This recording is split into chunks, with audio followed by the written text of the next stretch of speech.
The other day, I went to get coffee and they're like, your name? I was like, Jonah. And she put Joanna on the cup. I was like, what did you do? Ooh, Joanna, bro. They're like, Joanna? I was like, I don't know who that bitch is. That's not me. Okay, that's my order, though. I'm going to take that. All right. Anything you want to ask before we start? No, honestly. No? No. Let it flow? Yeah, let it flow. All right, then. Lista, you speak Spanish? Poquito? Not as good as Aisha. Are you Mexican? Salvadorian. Oh, Salvadorian. Yes, Sorry, yes. no. And Mexican. Oh, both? Yes. Oh, okay. You said Salvadorian. I was like, damn. All right. We both. We mix. Did they make the World Cup? No.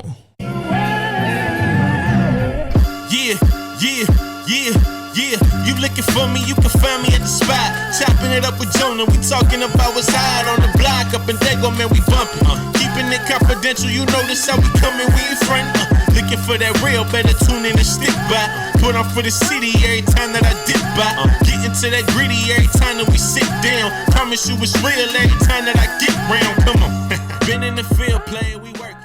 Welcome back, Barbershop Confidential, the podcast. Your boy Jonah. Today I have a special guest. We have Kaylin in the house. How you doing? I'm doing great. Thank you for having me. No, thank you for coming through. Appreciate it. Shout out to Aisha, your partner in crime. Yes. She was on here as well. I met you guys at the No Boxing No Life SeaWorld. Correct. The first time SeaWorld hosted a boxing event, yes, sir. Which was an amazing event. Mm-hmm. We were just chit chatting right now that I didn't think you liked us. Me and when we met you, I was like, damn, she's cold, girl. She was like, yeah, she kind of gave like this vibe. Wow, Aisha was very bubbly and like friendly and willing to, like, not willing, but more eager to like network. Right, 100%. And you were like, I'm a businesswoman. I don't play that.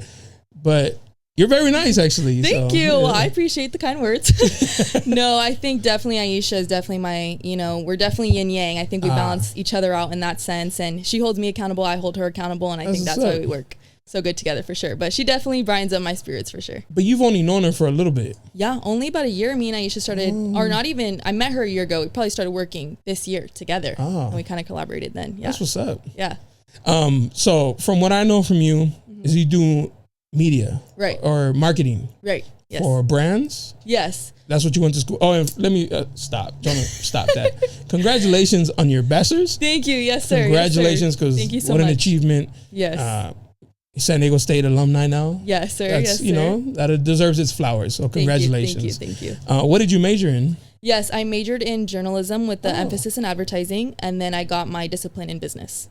Oh, yes. Yes. Don't play with her. Don't play. Okay. And so when I met you and you were doing marketing. Yes. Was that part of like a school thing, or was that you freelancing? Yeah, absolutely. I mean, me and Aisha both reached out to the House of Boxing, and we kind of introduced ourselves as marketing media individuals. And we were blessed enough to have take us on with the team, and we just started working from there and seeing where we fit in best. That's dope. And so she does photography. Yes. Did you bring her on? Like, hey, you're my photo, my go-to photo. Yes. And I'm going to do the rest? Not necessarily the rest. I think Aisha does a lot of work that people don't see. I definitely need a photographer, though. I think that's very not unknown, but I think it goes unrecognized. I think people just see a really good photo and they're like, dang, cool. But then they just brush it off. But it's no, it's very, very necessary to have these photos. And like doing media, doing marketing in general, I think she was just a great asset and a partner to have with, the media that I do. So I took her on. I was like, yo, I need a sidekick. I want to help you out too, just as much as I need you to help me. So she was definitely there for me 100%, just helping me film, helping me make sure all my equipment's ready, and getting all the content that we need for sure. That's dope. You speak like you went to school for this, like media trained. Oh, okay. I'm PR trained. Thanks. Okay, PR. There you go. PR I'm just kidding.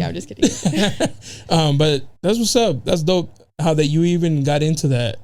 From what I thought, that you worked for House of Blues, like you were their employee, you managed their social media account. I was like, damn, that's fire. I wish. Shout out to Nicole and Denise for that. Yeah. Oh, 100%. No, those girls were definitely just like such a huge, like monumental, just like upbringing for me. And they taught me so much and just like really helped me get my foot in the door into the industry. And I'm just really, really blessed that we had the opportunity. That's dope, because now you got that on your resume. 100%. Yeah, it was amazing. Like, I'm still just like starstruck, like just even looking at the stuff. I'm just like, wow, like I worked so hard to get to where I am. And this is just the beginning, you know? Literally. And I'm just like, every day I'm just blessed to finally be doing what I love. I feel like you're knocking on the door and you're starting to peek like, hey guys. Oh, 100%. Yes. It's me. Yeah, I love it. I love it. What you need to do is kick the door down and be like, yo, it's Kaylin, big Kaylin. Big K. Yeah, we got to kick that door down, but Yeah. we'll earn our stripes for sure. We'll earn our stripes. Yeah. Now, you said you were telling me on the way up here, you boxed as well? Yes. Okay. I was an amateur fighter for about 3 to 4 years, I would say. I was fighting in Norwalk at Legends Boxing. I know Andy Ruiz was training out of there, Manny Robles, Ryan Garcia, Lupita Medina, Perla, I think she was either at that gym or the one next door. A lot of like really great inspirational fighters that were definitely there, and it was just an amazing experience for sure. That's what's up. That's dope. So you did boxing. Now let me say you're tall. I was like, not as tall. You're like 6'4" right now, right? Yeah, 6'5", like maybe that. 6'7". 6'7", you're tall. But yeah, for back a woman, then, yeah, you're tall. Yeah, thank Very you. Tall, yeah. But yeah, back then I definitely wasn't as tall. I was fighting at the 105 bracket, so wow. I was a lot tinier.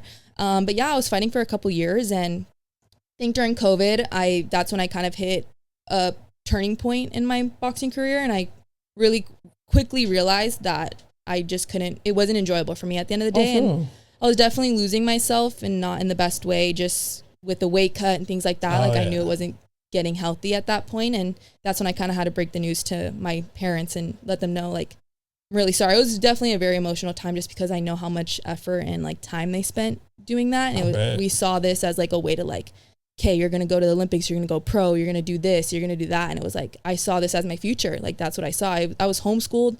I completely just like dedicated my life to boxing, and like having to make that decision was definitely a hard one. But I mean, at the end of the day, I'm very, very grateful, because that really did turn me to my education. And when I made that decision, I felt really empty. I felt like I wasn't pursuing something, like I wasn't pursuing greatness in that sense. But once I had the opportunity to graduate high school at 16, and I immediately took it. I was like, I'm not going to sit here and, you know, dwell on what I didn't do. I'm going to, you know, make things happen regardless. So that's when I really put all my focus into my education, and I graduated at 16 and then immediately went into college and started off in business, and I just knew that was definitely something I wanted to pursue. Damn, that's dope. Thank you. It's hard to bounce back from like something you thought was your everything. Yeah. To like, now what? Where do I start? Exactly.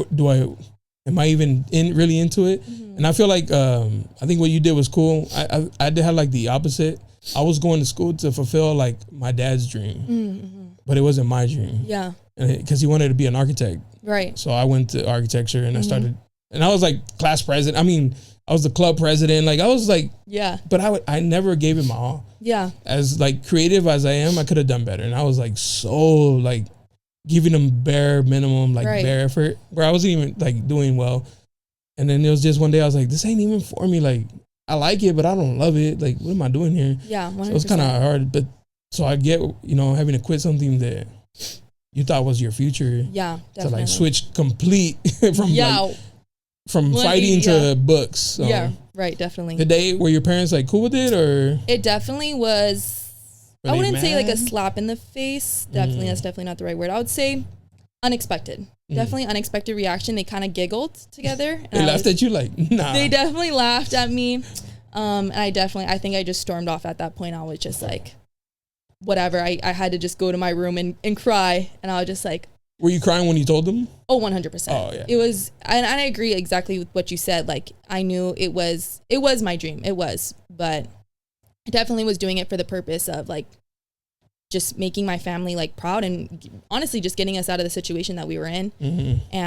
But I knew it wasn't right for me, and after like a lot of time I finally built up the courage to tell them. And like I have a lot of respect for my parents, so like finally like getting the courage at like 15 years old to be like, I can't do this anymore, Dad. Like I didn't really know what to expect from him, but I'm just grateful now that like things have really came full circle, and like he's 110. Both my parents are completely supportive of like what I do, and like constantly just like express their gratitude and their appreciation and like admiration for me. And I think that's something that I really like craved as a kid. So like for them to just like show me that now, like as an adult, is like healing my inner child in a way. So yeah, it's definitely a really beautiful thing. Did he try to convince you, or did he think like, oh, it's just a phase? Like, okay, you need a break from it. Like, we'll take a step back. Or yeah.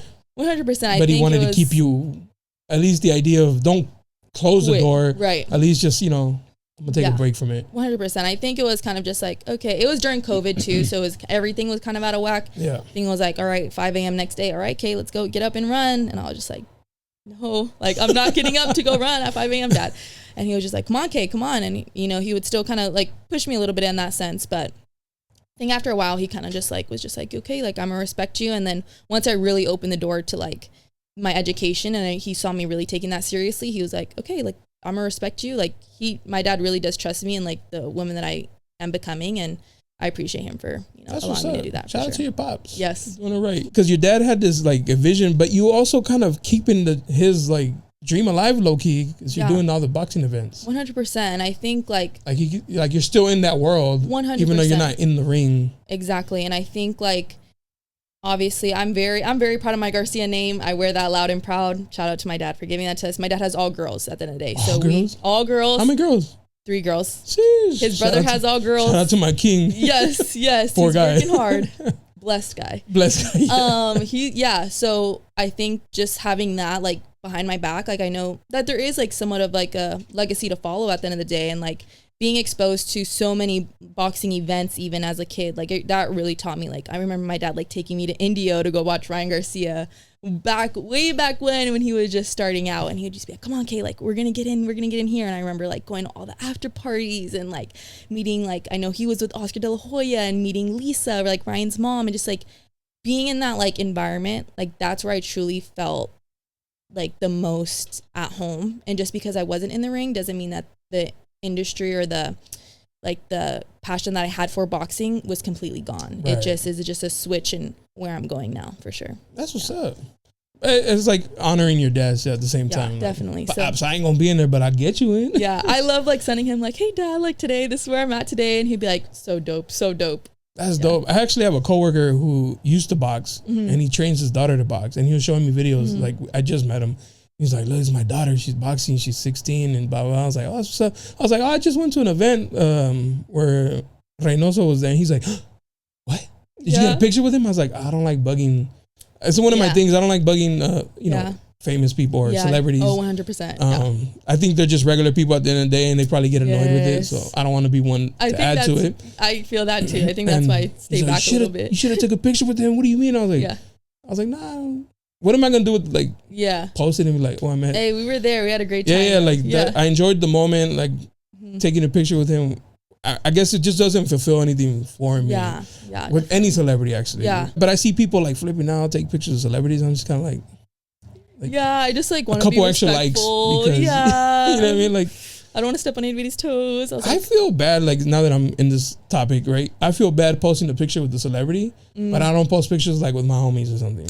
Yeah. You know what I mean? Like this is a complete stranger. Yeah. Like he probably won't even look at the tag. Yeah, honestly. He'll just like brush by like whatever, and like why am I posting pictures of people who I celebrate with, like have break bread with and all that?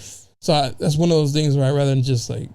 Yeah. I mean, I don't know. I don't know if that's just how I feel, but yeah, definitely. I just look at it in that perspective of like these people celebrities don't know me, don't care about me. I should probably celebrate my people. Yeah, invest into your circle. Definitely. Exactly. Yeah. That's why I love doing things with like my friends and people that I'm cool with, and like we can all kumbaya and like help each other grow. I think that's like the best part. Because you have like stories, memories together, like or instead of like. If you saw him again, he'd be like, y'all like, oh, we took a picture again. He's like girl, come on. Like, yeah, like, don't remember you. Like, how many pictures I take a night? Come on. Yeah. Like, my mom actually embedded that into me. Because I used to put up posters of like my favorite rappers or whatever. And she's like, ¿Por qué pones? Why do you put these guys up? And I was like, I like their music. And I like, put a picture of your dad. I'm dead. And I was like, why would I do that? She's like, that's your dad. Like, he loves you, cares about you. Yeah. Like these rappers. They don't know you. They don't know who you are. Yeah. And you're over here celebrating them by putting them on your wall. I was like, As a kid, I'm like, Ma, you tripping. You don't even know what you. Oh my God. You just owe him, Ma. You don't get it. But now, like, I'm older. I'm like, back, I get it for sure. 100%. I think that's why, like, even like you said, like at first I'm very like RBF vibes. Like I just want to look like thirsty. Yeah. It's just like, that's not who I am. Like, it's not who I want to present myself as. So I try to just be as like cool as a cucumber. If I get the chance to introduce myself, I want to get it right the first time. You only get one try at a first impression. So That's actually, who taught you that? Like, where did you get where was this embedded from? I would say that's so smart. I would say definitely how I present myself is my mom 100%. So shout out to moms. Shout out to my mom, very, very classy businesswoman. She honestly, she's in marketing and things like that as well. So she definitely got me like into it 100%. She's ever since I was young, like she always took me to events. She always took me to like beautiful like runway shows and like all these different things. And we were in the heart of LA. She was working in downtown. So it was an amazing experience. But since then she's like, Kaylin, always shoulders back. This is how you look. And I was like, yes, mom. Like she's very pristine like that. And like her attention to detail is like amazing. And I think learning from somebody like that and having a mom who like checks you and it's like, Kaylin, sit up straight. Like sit up. I'm 5 years old. That's like definitely a Hispanic thing too. Oh, 100%. Is she Mexican or Salvadoran? She's Salvi. Yes. So she's just like, every time you go out, present yourself, the way that you want to be perceived. And I 100% agree with that. And yeah, shout out to moms, because I feel like mom, yes. Like I know moms get all the praise, but they don't get enough praise. Yeah, because I feel like, well, my dad died when I was young, so my mom had to like step up and kind of take on the role. But she embedded a lot. Like I used to be very timid, shy, very soft spoken. And I'd be like, oh, excuse me. And she'd be like, con huevos. Yes. Like you need to let them know that you're in the room too. Yeah. And so from then I'd be like, hey, yo, hello, like excuse me. Yeah. So they hear me and like.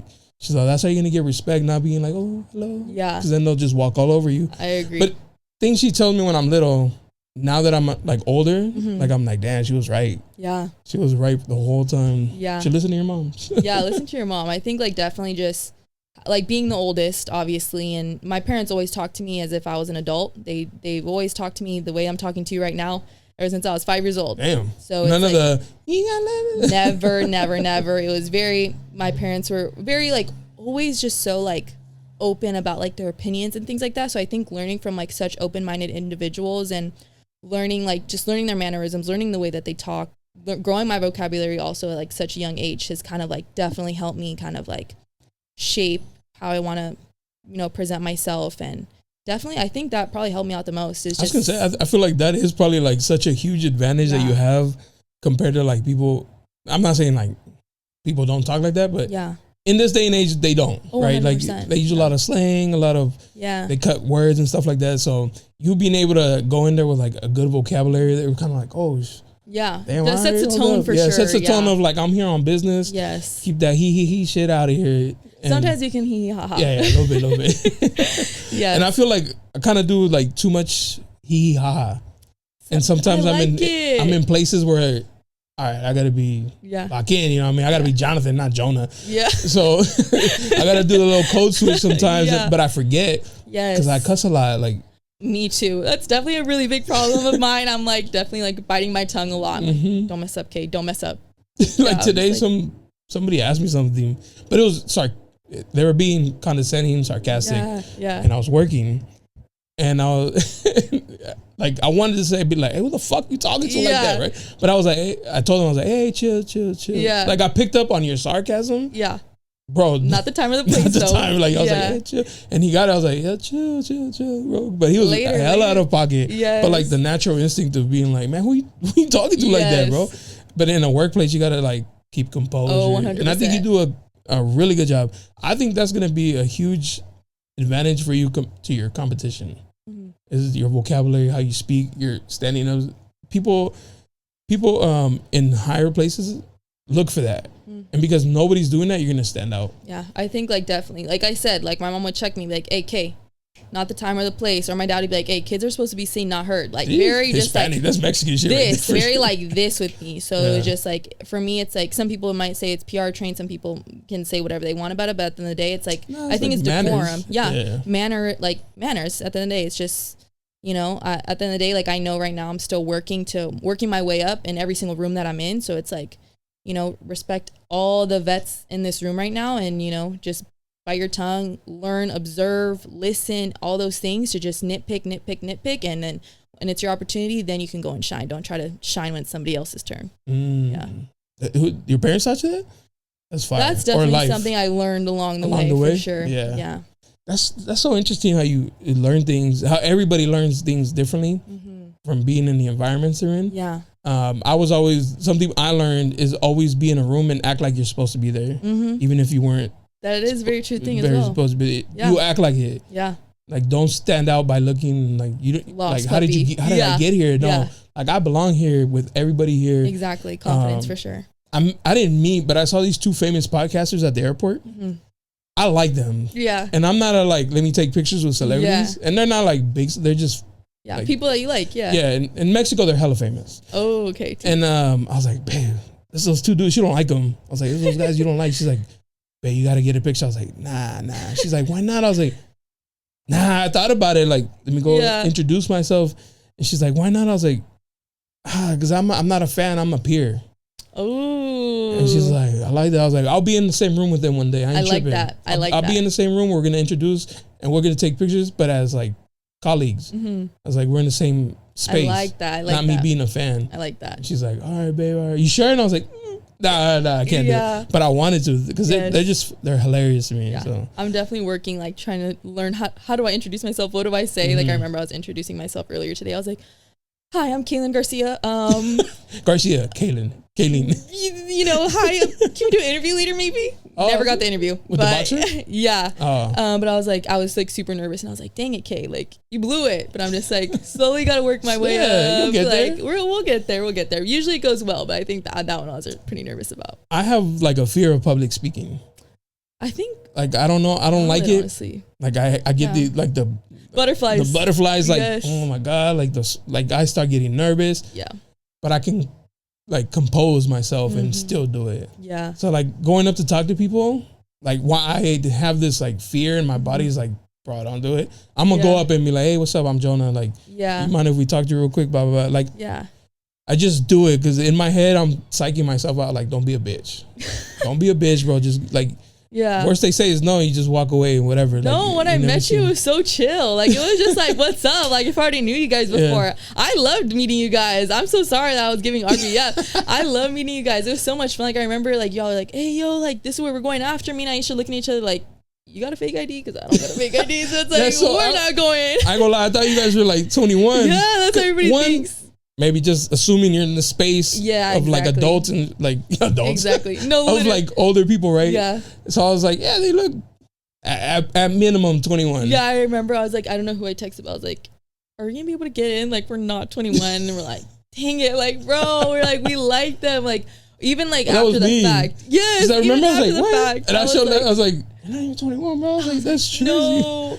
But even after the fact, me and Aisha were like, dude, like, that was so dope. Like, just the energy and like everything. We're like, dude, we gotta like collab with them soon or work with them or something. Like, even all your guys' merch, everything. I was just like, dude, like, this is like, I love it. I love it. I love it. The streetwear, the photography, the vibes, the music, everything. I was like, this is so definitely dope. There's like the personalities, right? Like, very outgoing, very like, this is not that serious. Like, at the end of the day, right? Like, it's not our main career. It's not, I'm not gonna die if this shuts down or anything like that. Like, I'm not gonna get kicked out or anything. Yeah, it's just for the love of the game. Literally for the love of the game. Yeah. And a lot of people, I don't know, you could give me your opinion. A lot of people are like, oh, turn your hobby into like, you know, your full time or like if you love what you're doing, you're never working type shit. Yes. I agree, but I feel like you should always do something just for the love of the game. Yes. Like, don't worry about the money. Like, just do it because you enjoy it. I agree. And I had a homegirl who has like she does baking. Cute. And I would tell her like, hey, like you need to open up a bakery and shop. Like she's like, no, Jonah, because I'll hate it. And I love it so much now that if I do depend on it, and then it's like, damn, I gotta get up and do these cakes 100%. And shit. She's like, right now I make money, but I enjoy doing it. Yeah. And she kind of like low key put that in. I was like, hey, she's kind of right. Like, keep something for you. Yes, I definitely agree. Like, even with in my interviews, like I always tell my fighters, like, don't be nervous. Like, I'm literally gonna ask you like what food you're missing right now. I'm not gonna ask you who you want to fight next. Like, super, super lighthearted, and that's something I definitely do want to showcase, like within my work too, just so people like you said, like I don't want to give mean, I don't want to give RBF. Like, so when they see that content, when they see like that other side of me, where it's like, oh, like. Oh, 100%. Chill. Like it's inviting. Yeah, like it's inviting. People want to work with you. People, you know, want to be in your interviews, and like I don't want to give people like get nervous, because I get like that too. It's like I was nervous to reach out to you, so I know you're gonna be nervous maybe to come do it with me. So it's like we're both nervous. Let's just have a good time. Let's just see how it goes. You interview a lot of fighters who are of the lower weight classes. Yeah. Most of the time, they're on the shorter side. Do you ever feel a way like you're like this? Hey, yo, my man. Funny observation. That's a funny observation. That's like the first thing I know. I was like, damn, she's towering. I never wear heels to events. Never wear heels just because, one, I'm running around. I want to get every single angle. Mm-hmm. Two, I cannot be that much taller than everybody else. I just interviewed Joshua Edwards. He's fighting tomorrow, actually. Oh. And I was like, wow, like, this is actually a pretty good video to edit because he's so much taller than me. Oh, nice. And I'm used to working with, like I said, the Clippers in San Diego. Oh, the tallest. So tall. So I'm used to, like, propping up my phone, like, super high to reach all these players. And I'm like, now I'm kind of just like, okay, which angle am I not going to, look 6'5" in? Yeah. Like, so I'm just like, okay, just wear your sneakers. And at the end of the day, like, if they don't care, I don't care. Like, at the end of the day, people just want to, like, hear what we got to say. And I like it no matter what. I like it. At the same time, I feel like they know. Like, what are we doing here? They know they're 5'4", you know what I mean? Like, they could throw hands, but they know. Like, I'm like, I don't even keep track of how tall I am at this point. Cause some people are like, no, like, you're pretty short. And people are like, no, like, you're super tall. An average to like a average woman, you're tall. Yeah.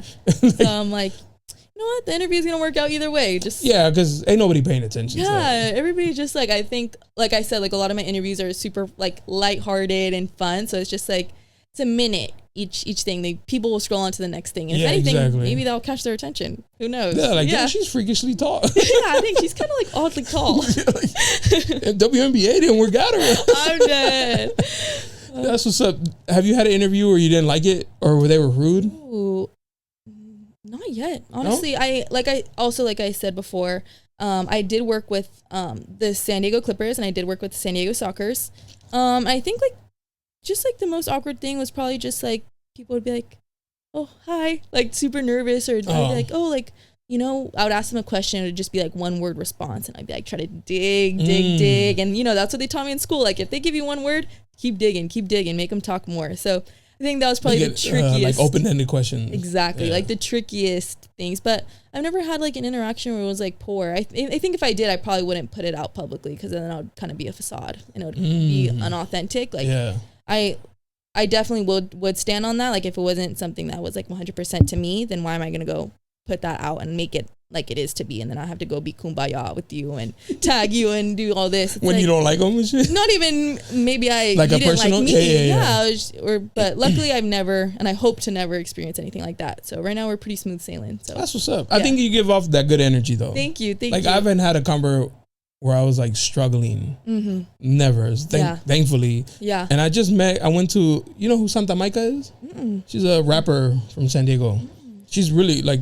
low-key popping, right? Yeah, I got to look at her. She invited me to her birthday. Mm-hmm. So I went, and there was like other people who have like content creators and stuff like that. And I was talking to them, and they were like, hey, so like, we're thinking about starting a podcast. Like, how do you do it? Like, do you have like a list of questions, blah, blah? And I was like, nah. He's like, topics? I was like, no. He's like, what do you do? I was like, nothing. Like, whatever, however I know them, is what I'm going to start with, and then just let it flow. Yeah. And he's like, for real? He's like, you have no questions? I was like, no. Yeah, and I think that's so dope, and I think that's where like your authenticity like really kicks in. Like with all the videos I have watched, like it's never a dull moment. Like all your like, you can just tell it's like intentional, it's like genuine. Like when you have a list of questions and it's like you don't even know what they're gonna respond to, and I think that's like, I mean, as a journalism like major, that's what we're taught. Like, do your research, which I think is 100% important. Do your research, have your list of questions, and stick to that script. But I think definitely like getting thrown into so many different like scenarios and things like that, sometimes it's really, really good to just go with the flow, and sometimes those are the best interviews or the best conversations that you're gonna get because it's genuine and it's like an actual conversation rather than just like cameras on, everybody say what you need to say. One question this, you know what I mean? So exactly. So that's why I've been stepping away from my note card for a little bit. Oh, bro. Yeah, like I definitely say this past couple days I've didn't even plan anything. I think I was just, there's so much going on right now, and I was just like, you know what, just go in there, be confident in your skills. You got your degree, you got 2 of them now, so it's like you got to showcase what you got. You got to showcase what you got now. It's showtime at the end of the day. And I really wanted to put that pressure onto myself. Like, I've done my research on all the fighters, know who they are, just give it a shot and see how it goes. So I think it went pretty well. Do you enjoy the research part of it? 100%. I think that's where like, that's what sets you apart at the end of the day. Some people, because you might find something they're like, damn, how you exactly like that Narwhal guy, you know what that is? Exactly. And like at the end of the day, some people are going to put in the time to do the research and it's going to show 100%. And those questions, and when you watch those videos, it's like people really want to know that. When I ask you, how are you feeling before the fight? You just got asked that 5 different times. Like, be a little bit different. Like, let's start talking about different things. So I think one of my main questions this past one was like, how does it feel to be a Golden Boy fighter? Not just how does it feel to be a boxer, but to be under Golden Boy. It's a huge, huge, huge, promotion. Like, to be under Oscar De La Hoya, to be recognized by such a Hall of Fame fighter. Just the name alone carries exactly. a lot like, of weight. what does this signify to you? How do you carry this name now that you're, under this promotion? And I think it definitely was like, wow, like it kind of like gave them a moment to think, and it was like also gave them a moment to soak it in and be grateful for the opportunity. I think we all go so fast where it's like we forget to just live in the moment. And I think questions like that really are just like nice to hear sometimes. And that's what I would want to hear, The journal, maybe I'm just lazy, but like I ain't looking up nothing because I get curious in mid convo. I'm like, wait, no, now I need to know. Like, what do you mean? So, but like researching stuff like that, I was not like school was not my forte. I'm gonna just keep it a buck. Like, I love school, guys. I love school. It was not for me at all. Like, and it's funny because I would, I ain't gonna lie, I'm gonna say this. I cheated in physics and I got a B. That's okay. And like all my friends got D's and F. Yeah. Like in college. You passed. And they're like, bro, you don't, they were so mad at me. Yeah. But I made really good connection with the girl that sat in front of me and she just let me copy. And the teacher You're not cheating, you're not trying. Leaving during the finals. And so I was like, she's like, here you go. You know what? Hustle right there. You know what I mean? So I'm sorry, but I think like that's the best part about everything. It's like there's so many different types of creators and interviewers and things like that. So it's like when you have that diverse, like those diverse conversations and, you can nitpick what content you want to see maybe today or tomorrow. It's like that. I think that's what makes it like so important. That's why like those interviewers and those people who come out there like are so needed because it's like I might not be everybody's cup of tea. That might maybe some people want to, see your content instead. So I think it's very, very important for like people to just mix and match. And I definitely agree with that. And I think everybody has like a space. Yeah. Like there's room for everybody. Because somebody who doesn't like my stuff, they'll like that stuff. Maybe I don't like that stuff, but they like it. That's your niche. They like, whatever it is, like everybody has a room. Like, so like while being competitive is cool, there's room for all of us. Oh, 100%. Yeah. Like, your interview style is going to be your way. It may not be like the traditional boxing interview. People will relate to you. So there's always going to be room for you in the 100%. Any room you go into. So. Thank you. I definitely appreciate that perspective as well because it's like I think the moment you finally stop comparing yourself to others and competing, it's like that's when you'll really try to find true serenity. I think like I said, like being 20 years old, kind of like, do I need to fit this type of style? Do I need to do this? Do I need that? It's like, no, just like be yourself. And at the end of the day, like I notice like some of my biggest supporters on my little page that I have are like people I never even met before. It's like, it's always strangers. Always strangers. Shout out to all my internet friends out there. You guys definitely know who you are. It's like those are the people reposting and commenting and liking and sharing. It's like, dang, like I never even met you guys before, and it's like those are the people who are really like supporting you. So it's like everybody finds their click, and like as soon as you click, like that's all you need at the end of the day. And like for me, that's super fulfilling to see that people are actually watching my 30 to a minute second videos like all the way through, like just to see like even if it's just the smallest little percentage, it's like no, like people took their time out of their day and like were actually interested in what you were posting, and like just little things like that, just like at the end of the day make it worth it for me. Are you gonna keep going down like the boxing side of media? Yeah. Or are you gonna branch off? Yeah. Or do you want to just like focus in on this and like see where this takes you? Yeah, definitely. I've worked within like beauty. I've done nonprofits. I've done, branding. I've done jewelry. Like there's so many things that I've done in school and like so many different sports as well, where it's like, I definitely wish people saw that side a little bit more rather than just like, oh, she just does interviews. It's like, no, I'm actually pretty logistical and I'm pretty like analytical, and you know, I do know how to, you know, work in the advertising side as well. I think the journalism side of it, like I do have a degree in journalism, I do have a degree in advertising, and I like to parlay both of those just to see where it can take me. But I definitely, as soon as I move out to LA, next month actually, to congratulations. Thank you. Because you're going to USC. We're going to USC, yes, baby. It's Trojans. Let's go. Fight on. Yeah. I think as soon as I got into the Zoom, they said, don't stay where you're at. Try things that you never wanted to try before, do things that you never wanted to do before. And for me, that was so just like a breath of fresh air. It was like, okay, like I have people who are gonna support me. Like, even if it's something I've never even done before, like expand your skills, like use what you know here. Maybe you're gonna find something like that you like too. Yeah. So I think it's very dangerous staying in one spot. And I think that's why I've always like jumped around like with everything that I've done. So I think just like broadening on all my skills on all aspects at the end of the day will really, really help me. But I think like as a career, once I kind of have my go at this and finally like landing a job where I like, I think it's probably going to be a little bit more behind the scenes and just like, you know, business, a little bit more analytical and, you know, research and things like that. Like I don't mind being behind the camera. I think I know how to be in front of the camera, which I would definitely take advantage of. And I think it adds that personal feel that people do want to support you when they see who you are, they see who's interviewing. But definitely I think later into my career, I want to take a step back and work more on behind the scenes. Yeah, I'm more behind the scenes, and I think it's just a little bit less stressful too for me. And it's like I can actually just like really give it my all and everything creative that I do, rather than like worrying about how I look or this and that. It's like, no, you can just freely just do it, and then hopefully later into my career I can be a professor for sure. The crazy thing is, like, these days being behind the scenes still needs a behind the scenes. Oh, 100%. Like 100%. One of the things that I kind of learned through the podcast, because I thought the podcast, you got to be in front of the camera always. Yeah. You always got to be like putting on a show type mentality, right? Yeah. Where I kind of didn't like that, but I was doing it because I thought like they need to see, they need to see more of me. Like, bro, they see 2 hours of you every episode. Like, you're doing a lot. Yeah. So now I actually enjoy like when I do photography and video, I really like lock in and like get my creative ship going. Yeah. But there's like a demand almost for the behind that.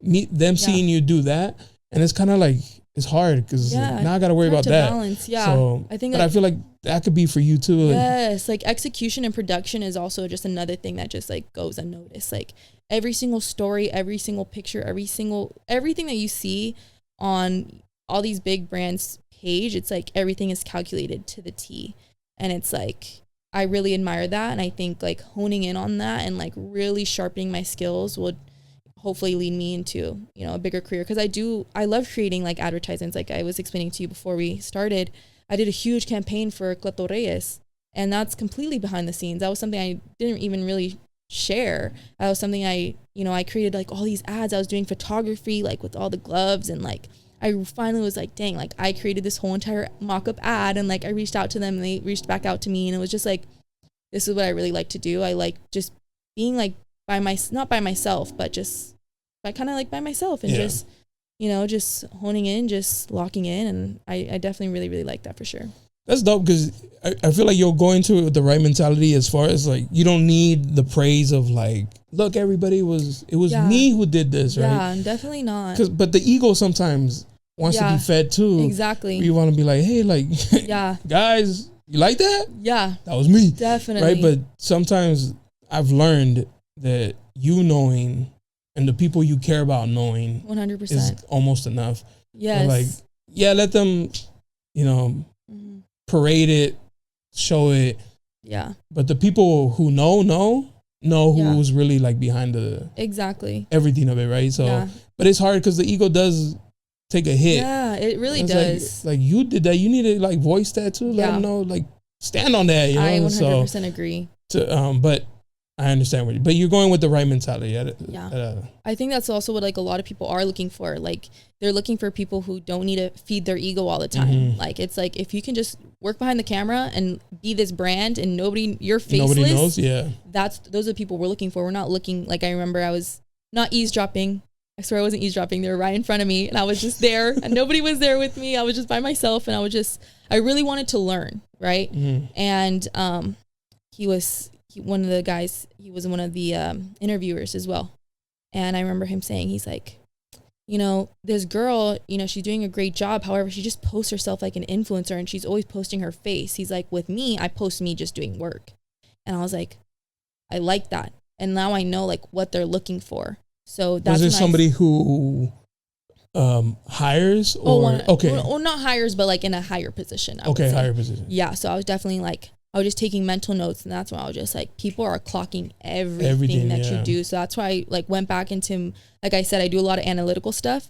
That's when I went back, I nitpicked my page, and I was all like, okay, what needs to be here at the end of the day? Like, what needs to really be on this account to showcase your skills, and what can go on your Finsta? You know what I mean? There's just two different things. Like at the end of the day, like it's okay to be faceless, but it's okay to, you know, want to have your name out there, but the right people will find you, and you don't need, you know, to boast about yourself and things like that. So I definitely agree with having the people closest to you, knowing the work that you're putting in, just is like makes everything worth it for sure. Yeah, definitely, because they're the only ones who really appreciate it anyways. Because they see the late nights, the early mornings, like stressing, and the reality. You go to them because you need to like vent a little bit about like I can't get this to work, whatever, right?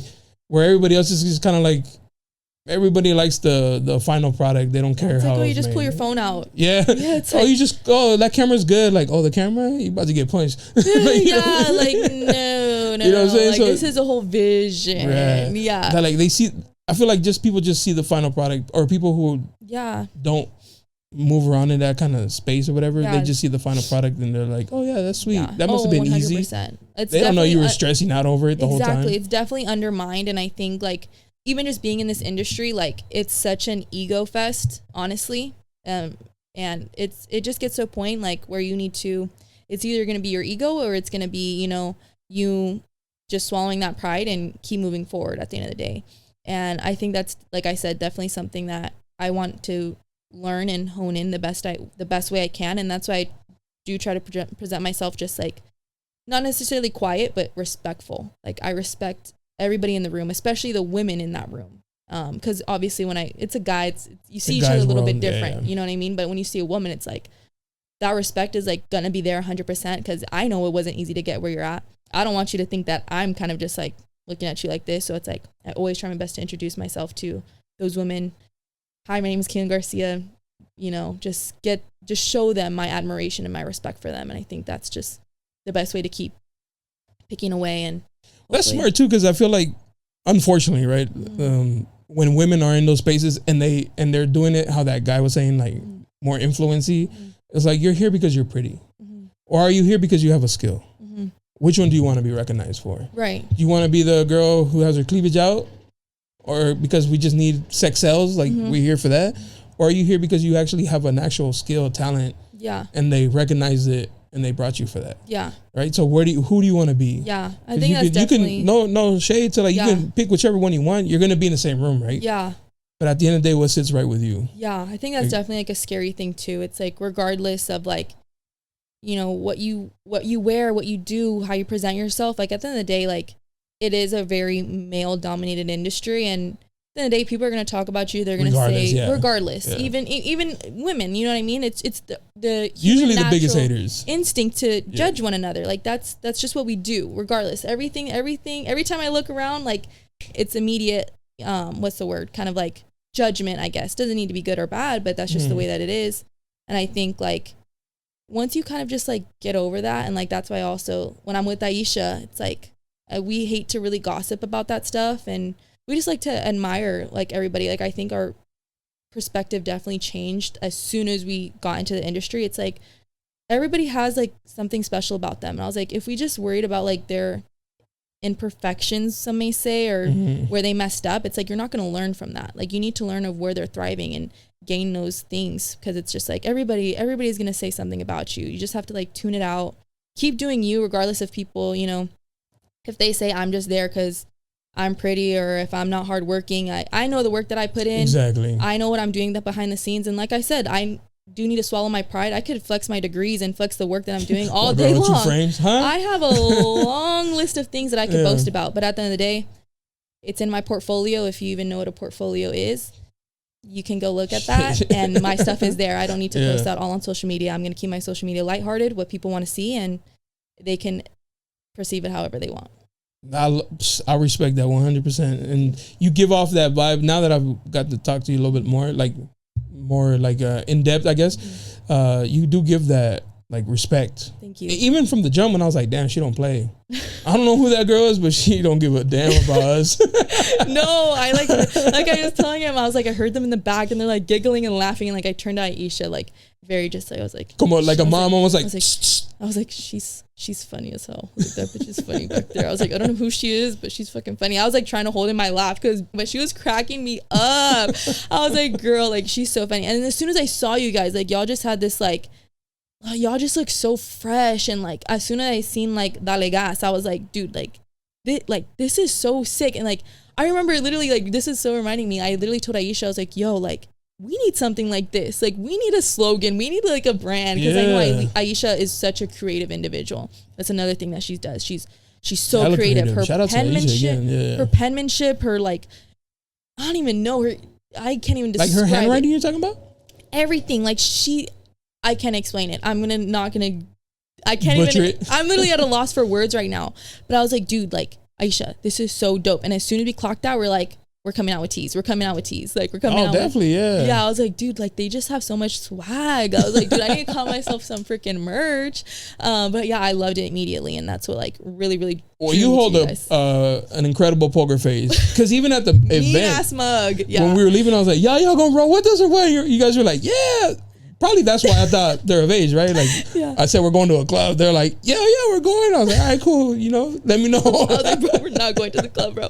Y'all played in a smoothie. Like, yeah. I do that all the time, yeah. bro. Hey, you gonna go up? Bro, I'll see you there. I'm going home. I ain't going to that shit. We were so mad, too. We're like, bro, like, if it's a club, we're cooked. We're done for. And I was like, that's when I text you guys. I was like, Aisha, pack it up, bro. We're not going out. Wrap it up. We're going home. Wrap it up. Our mom's already calling us, asking where the fuck we're at. I'm like, I'm at SeaWorld. Why the fuck are you at SeaWorld, Kay? Yeah. I'll be home in a minute, mom. Like, so I'm helping pack up, mom. Chill out. Yes. Shamu got out. Like, bro, it's a mess. We're chilling. Okay, we freed them all. Okay, but yeah, I love meeting you guys. That was such like a lighthearted, like or uplifting moment for sure. Like that whole event, like you guys definitely brought the energy. Like even with B-Route, like that whole definitely. thing was just like everybody involved, huh? Everybody just brought like a dope vibe. Yeah, I was like, dude, I've never even like met these people before, and they're literally treating me like family, like so welcoming. Yes, definitely. and I was like, dude, like these are really like some individuals that I look up to, and like I really do look up to you guys, and I look up to a lot of like the people I follow, because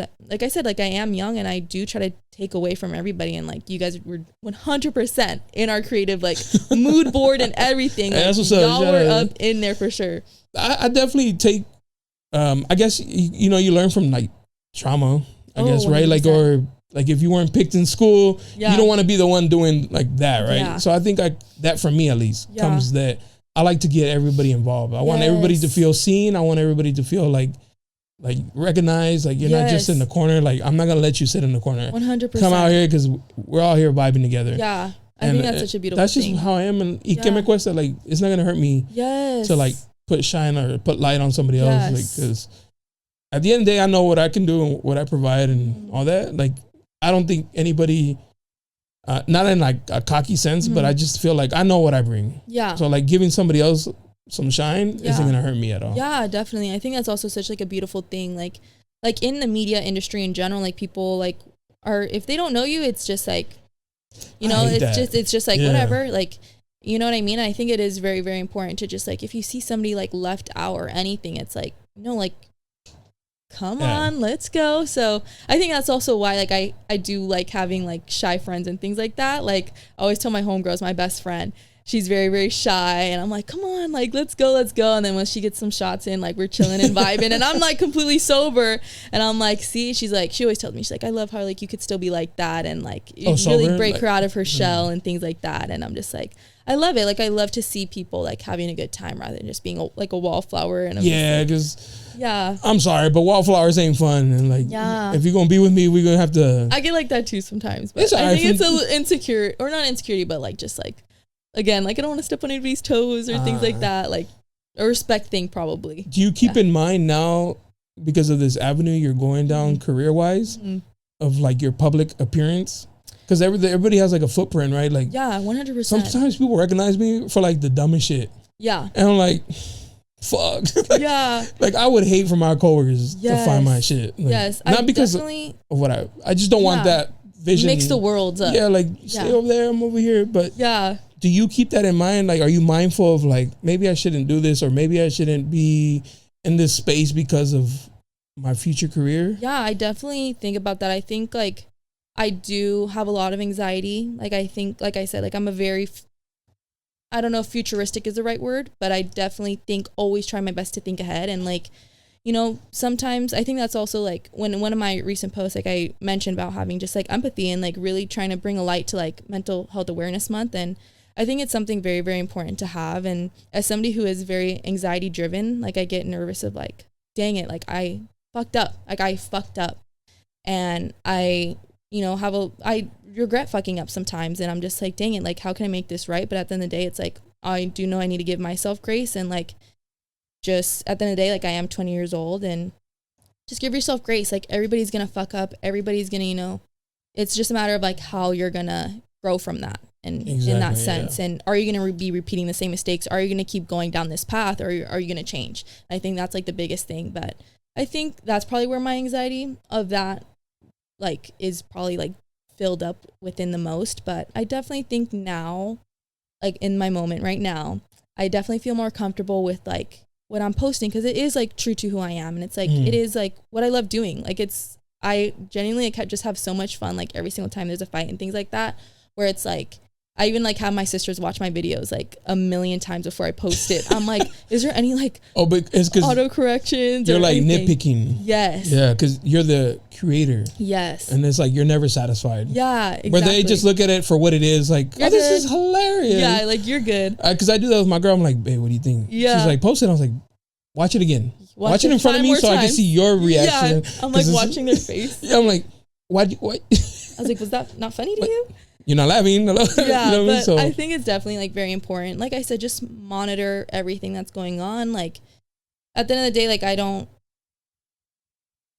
fear, I guess. I don't have like a sense of fear, but I definitely have a sense of just like, what's the word?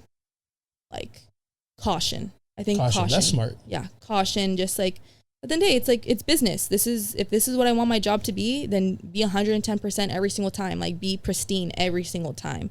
And I think like it just teaches me a lot for sure. But yeah, right now it's going pretty good. So I'm really, really happy. That's what's up. Yeah. The only reason I think is because people are always looking. Mm-hmm. There's somebody always watching. 100%, I guess I have to say that. 100%. When we would have submissions, people would be like, hey, Jonah, I saw you at the club. Who were those girls sitting next to you? It's like, damn, why y'all even paying attention to like who's sitting next to me, bro? Like, good thing I tell my girl everything. Like I'm one of those like, babe, tea time, get up, because I'm about to spare. You ain't gonna get no hey girly text around here. No. Yeah. She gonna be like, oh, he told me. But yeah. People, what I learned is somebody's always watching. Oh yes. You know, 100%. And if somebody sees you and maybe they feel away because you got to where you at, how you got there, and they couldn't, whatever, right? I don't want to call them a hater, but yeah, at the end of the day, yeah, somebody might be watching you, right? And let's say you're like too hee ha ha with the fighter.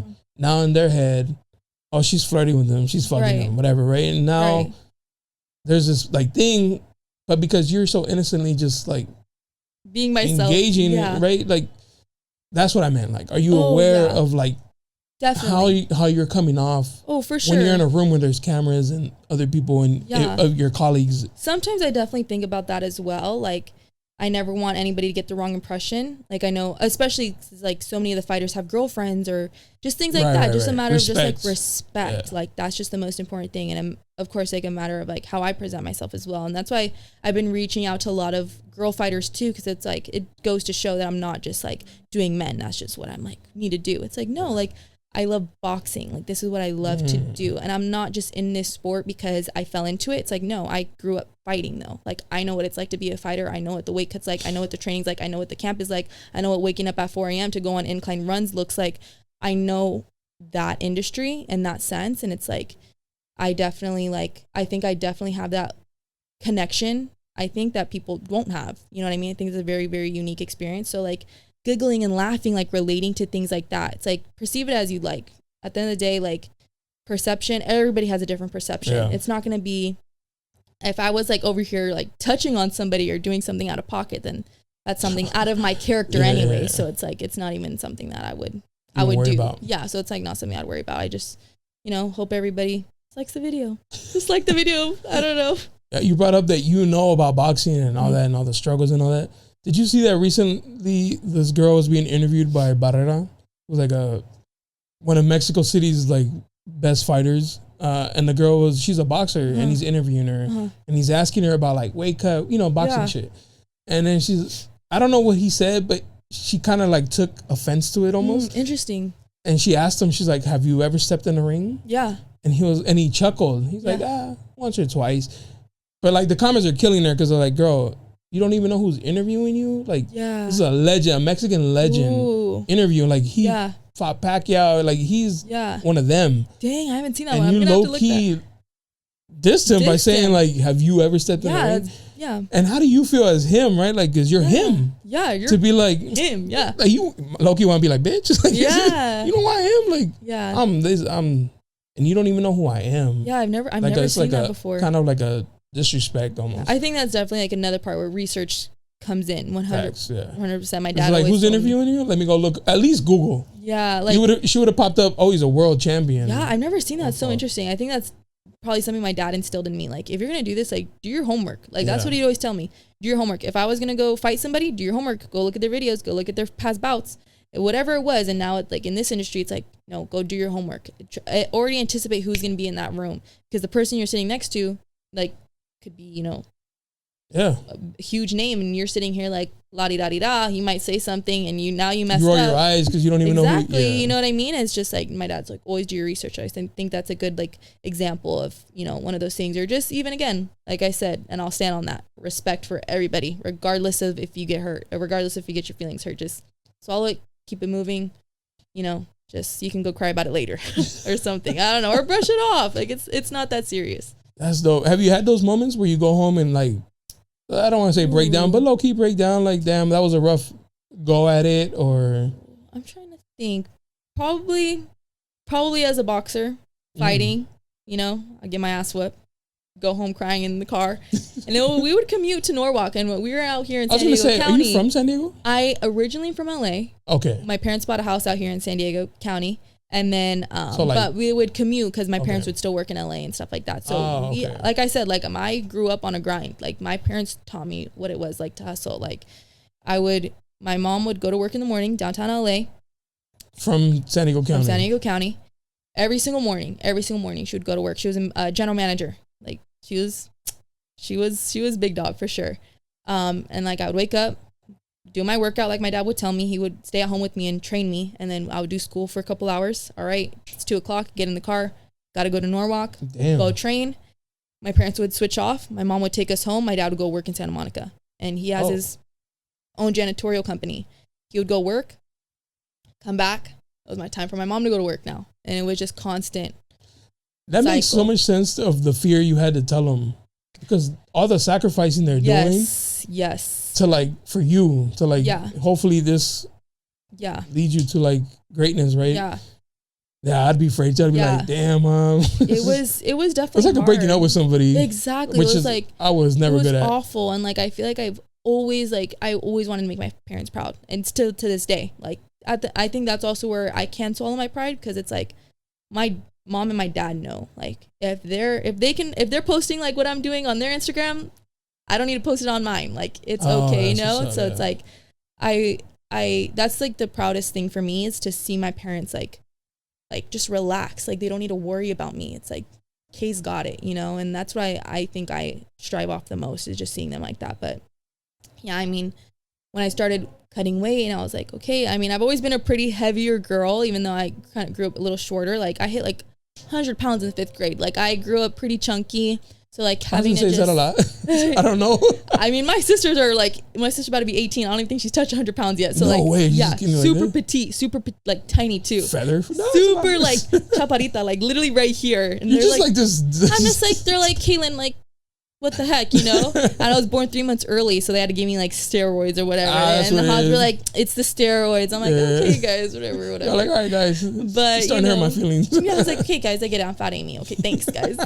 But definitely just growing up, like obviously chunkier, and then having to lose all this weight, and then I'm fighting at 105, and it's like, no, get down to 100. I'm just like, it was like constant, like you bleeding your body. That's crazy. And I would definitely say back then I was probably anorexic and bulimic. Like I wouldn't eat. I remember like out of my first fight, it was like it was a championship. It was a huge fight, and I wasn't eating, and they were gonna pull me out of the fight. Like they were just like, you're not fighting. Like you are literally turning green. Like you look sick. And I'm like, okay, guys, thanks for noticing.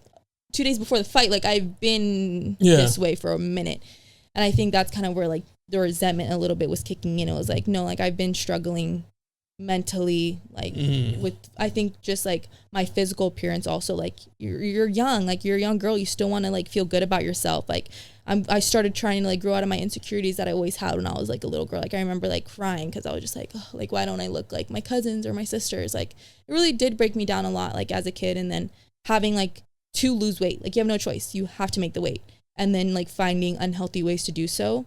Like once you're there, it's just like you're not scared of it anymore, and it's just like you're willing to make that sacrifice as messed up as it is. So then after just a long time, it was just eating away at me, and I was just like literally, like physically too. Yeah, physically, like I'm depleted. Like I know, like looking back at pictures of myself, I was like, I was so tiny. Like how was I even that small? Like it's insane. But just like that whole, obviously, like my parents didn't push that on me. It was something that I was struggling very silently about. But I think just like living with that and just like having to deal with that kind of just like slowly just like tearing away at me every single day for sure. I think if your parents knew, they probably would have understood more of you giving up. Yeah. If they knew, like if you were like in a space to be able to communicate that with them. Like, luckily it's better like now since I'm adult, and my parents are, like I said, super open-minded individuals. Like I feel like they're constantly evolving to be better parents, which I think is such a beautiful thing. Like I'm really grateful that I have that. And so now it's like when they look back, it's like, dang, Kay, like I'm sorry I couldn't be like that safe space for you, and that you had to do this alone. Like I know I like had a journal of like every day I literally had to throw it away. Like it was starting to make me emotional. Like to go back and look at it? Yeah, it would just be like, okay, today I'm 105 pounds. If I don't get 100 pounds in 2 days, then we'll start over. And I just like, I wrote everything down and just how my moods were and like what workouts I did and what I ate. And then it was just like, you're 15 years old. Like, go on your Zoom and go in class. Like, it's not that serious. Like, I wish I could just tell myself, just like, it's okay. Like, everything's going to work out for you. Yeah, but the pressure you had, or at least in your, what you thought, because it probably wasn't ever like that. Like, look at the commitment my parents were making. It was like, even my sisters, they were too young. We had to drag them over to the gym too. And they would sit out there, and it was like, I always saw myself like as that role model for them. And I was just like, I don't even know when to quit. I don't even know when to stop. Like, but then I think once I started getting like super just like down in the dumps, I was just like, do all fighters feel like they want to quit every single day? Like, do they feel like they want to like, do they feel like mentally just drained like this every single day? Like, when is boxing going to get fun again? Yeah. And that's when I was just like, I knew I was done when I just stopped enjoying it. Yeah. That's the hard part. Yeah. Being able to acknowledge that and be like, I gotta tap out. Yeah, literally tap out. I'm it's like done. An ego, like ego death for sure. Yeah, it's hard. I mean, as I know you're creative too, so it's kind of hard because you're hard on yourself. And like I've said before so many times, like there was every week I was like, why am I doing this? Like I got like a couple views. Like I should just stop. And my girl would be like, do you enjoy doing it? I'm like, yeah. She's like, then don't stop. Yeah. Who cares about all that other shit? Just keep doing it. Like if it pops, it pops. If it doesn't, like, just have fun. And I was like, damn, all right. But I would need that because there would be times where I'm like, start taking pictures of stuff, like about to go on offer up because I'm done. Yeah. But you need that push from, definitely 100%. Like that external, somebody who like rides for you and stuff like that. So. I 100% agree. Yeah. Do you think, I'm gonna ask you because I'm just curious. Yeah. Do you think because you're going to be in the space, you think you could date a boxer? Knowing how because you're behind the scenes. Yeah. Like you see the interviews, you see the ring girls, like the group, whatever, right? Yeah. Like, do you think you're secure enough or can be to like date a boxer? Yeah, I mean, like for me, I wouldn't ever do that. I think like I always just knew like don't mix work and relationships. Like always, my dad always told me that don't mix them up. And for me, it's like I just got out of a 3-year relationship. I was with no worries. Healed? What? Are you healed? I'm healing for sure. I mean, we were together since my freshman year of college, and it was, you know, a really, really beautiful experience. And I think right now I'm like very learning how to be content within myself, and like just learning that it's going to be okay if I don't have voids and if I don't have distractions. And it's like I had my little, you know, little thing, my time to, you know, live through the emotions and just take it every single day, like with those waves. And at the end of the day, like I did decide to lock in. I was like, is this what I want to do? Do I want to dwell on this, or do I really want to push myself to be better? And the only way you're going to push yourself to be better is to sit in that heartbreak and sit in that, you know, distraught feeling and, you know, figure it out. So that's what I did. I stopped going out. I stopped everything. Like everything. The distraction parts, right? 100%. Because I feel like a lot of people do that. They numb the feeling by 100%. Distracting themselves, whether it be like activities or consuming alcohol. Yeah. They just want to not think about that. There's so many things that you can do, and it's like I would even just be like, I would call my friend. I would be like, can you just like come over, please? Like it was just constant. Like I was just like, at the end of the day, like for me, like I didn't want to like ruin my friendships because I was going through something. And like I told my best friend, I was like, at the end of the day, like I don't care what anybody else thinks of me. I care about what you think of me. I care about how you perceive me, because you see me 100% of the time. And at the end of the day, it's like, how many more things can I do where it's like, oh, I'm sorry, friend. It's like, no, like, if you're really sorry, then you would change. And I told her, I was like, listen, like, you're such a beautiful, beautiful friend of mine. And I would never risk our friendship just to fill the void of, you know, the heartbreak or the loss that I have. I was like, I'm done. Like, I'm not going to lose our friendship just because, like, I'm not in a good place. And I think since then, like I do not go out, I do not drink, I do not smoke, nothing. And I think it's just very like eye-opening just to see like how like there's just so much more that I can learn about myself. And like with being with someone for so many years, all throughout my college career, and like meeting, like I feel like it's slept on, but like such an important like time of your life. Oh, 100%. You know like, it was like my first relationship, and I was his first relationship. And, you know, like I said, like it was such an eye-opening thing and a beautiful thing, 100%. And I think rediscovering myself and like learning like, hey, like, what do you like to do when you're by yourself? Like, how can you fill this time without, you know, distractions. Bullshit. And now like I am out of school right now, it's like, how am I filling this time? Like, what am I doing? And I think it's just I think it really helped me like open my creative side a lot more. I think I was so honed in on my education for so long, where it's like, you study for exam, this is how you're taught, this is what you need to execute. And I think now having the time to just think and like create and like live is like such a beautiful time, and like a monumental time in my life right now, where I'm like learning just so many things. And I finally feel myself like all my creative like spirits and everything are just starting to flow so much more that I think I've been missing for a while. I feel like you're definitely ahead of the game, like for your age at least. Thank you. You know, I've shared conversations with a lot of women. Some have gone through breakups, and I feel I don't judge them, because who am I, right? Like, do whatever it makes. Everybody's like, different. I always say, hoe it out. Like that's like that was my go-to answer for like, oh, you went through, hoe it out. Who cares? Like, but my thing is not literal, right? It's more of like just enjoy life, because like these situations happen. Like people kind of like they don't like when I say this, but when I see like high school sweethearts, I'm like, this is not gonna last, bro. Like that's not your forever. You're not even you're not in final form yet. Yeah. You may not even like her in your final form, and she may not like you or whatever, right? Yeah. Like don't let that be your end all, because there's more to life than who you think you are at this young age. Definitely. Like, you're gonna change. Like your perspective, your education, your mind. And things will change like this. Like, overnight, seriously. Like there's just so many. Yeah. Life is unexpected at the end of the day. Earlier you were talking about like when you fuck up, you get that anxiety. Like, damn, I get that too. But I end up coming to a point where I'm just like, can I fix it? No, it just is what it is. Like, I'm gonna have to live with that. If I'm taking an L, then I'm just taking the L. Fuck it. Definitely. Put it in my L inbox. L inbox of like learn from that. Yes, 100%. Do better next time. I think that's definitely, literally, it's so funny that you mentioned that. I just started practicing this, but I've been trying to journal more and like write about how I'm feeling. I think I feel like either it's my memory that's bad, or maybe I'm just, sometimes things I just shut out of my memory so I don't, I'm not traumatized. I don't know what it is. Maybe defensive mechanism, I don't know. But I've been trying to practice like what is in my control and what is out of my control. Yeah. If it's out of my control, stop thinking about it. Like, it's out of your control. You can't change that. Like, what is in your control? That's what you should be focusing on. And I think like for me, I dwell a lot on what I can't control. You know what I mean? And like, whatever it may be, whether it's like the way I feel, if it's school, family, like there's just so many things going on. It's just like, that's why I think another reason I'm super excited to move to LA, because it's like a moment where I was just like, it's like a fresh start, like a reset. 100%. Yeah. Like, I think that's what I'm craving the most right now. It's just like, I get a fresh start to just like, nobody knows you. Yeah. Like, nobody knows Kay. Like, you get to just be who I want to be like the best version of myself. And I think that's just such a beautiful thing. Like, I won't need to worry about my sisters or how they're getting home from school, or if they're even getting to school on time.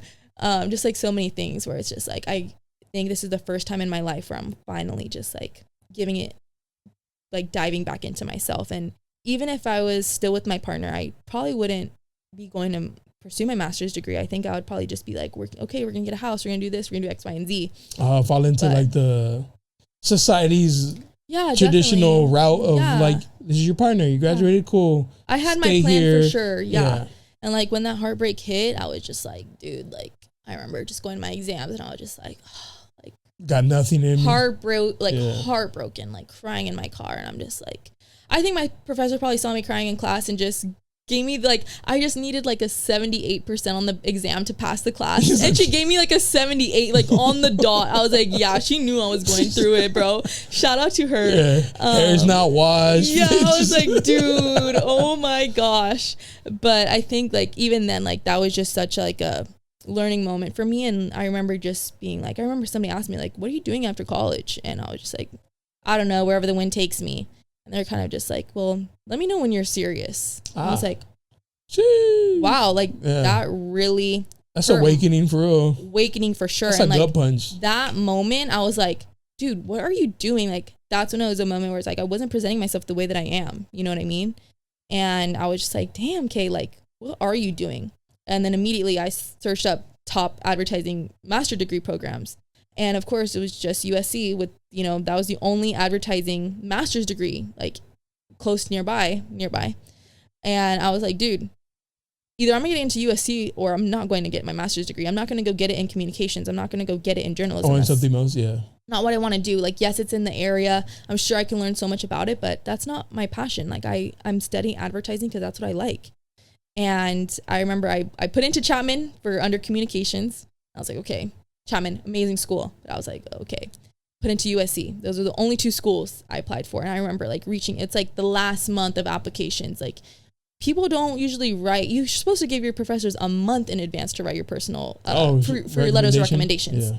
Not 2 weeks before it's due. Look at your girl. So I'm just like, I literally pour my heart out to I think the first person I reached out to. I went to LA that day. And when I got that message, I think everything clicked in my mind. And I was just like, dang, like I belong here. Like I am built, like I'm supposed to do more. And like I've always had such a love for school. Like anybody that knows me knows how much love I have for education. And I remember emailing or texting my intern manager, Meredith Jarvis. Shout out to Meredith. I literally will like name drop her because she was such like a huge inspiration for me. Like to this day, like I really, really look up to her. And I remember texting her. She saw me like go through my breakup. And I remember her just telling me like, hey, like you can go home. Like she would just check on me every single day. And it was just like, dang, like having that like managerial figure who still looks out for you. Like on a personal level. Level. I was like, wow, like that's beautiful, like really, really beautiful. And like I reached out to her. I was like, Meredith, I'm going to grad school. And I remember telling her, I was like, I'm not going to do it anymore. She's like, it's okay, Kaylin. Like there's so many other things that you can do. And like that night at like 10 o'clock at night, I like reached out to her and she's like, let's do it. Like, hey, let's go. I got you. And that's when I just started emailing all my professors that have like really changed my life. And they all got back to me. They all got me my letters of recommendation. And even just reading them was just like so reassuring to me of like who I am. And like a couple months later, I don't even get my acceptance letter from USC yet. I just get, congratulations, Kaylin Garcia, please join our Zoom. For whatever reason, I'm like, what? Like, hello? Like, did I even get in yet? Like, I was kind of confused. I was like, are you guys just wanting to like interview me? I was like, I don't know. And I remember like, we want to tell you didn't get in over the phone. No, literally, I was so nervous. Like, I remember calling my dad, and like my dad was just like tearing up, and like he was just like, I can't believe it. I was like, okay, keep it on the low because I don't know if I actually got in yet. He's like, Kate, look at this email. My daughter is better no, than he yours. he would. And I was just like, keep it on the low. Like I told my grandma, she was like in tears, and like even my grandma has like supported me so much throughout my like college education journey. And I was just like, guys, please keep this on the low. They're like, Kaylin, like you clearly got in. I was like, guys, I didn't get the acceptance letter yet. Let's just wait. I remember being in Japan. I was like with my best friends, and I finally got the acceptance letter. And I was like, dude, like while you were out there? Yeah. On and vacation? I was like, dude, like that's fire. Let's go. Like really just everything is like in the universe's hands. Like, and I think that's when I was just like, dude, like there really is no like stop to your dreams. Like I think like even right now, I feel like I've always had my future planned out ahead of me. And like a year from now, today, like I don't know where I'm going to be. I don't know where I'm going to end up. And I think like that's a beautiful thing. Yeah. You know what I mean? I don't have this like set expectation like I did last year.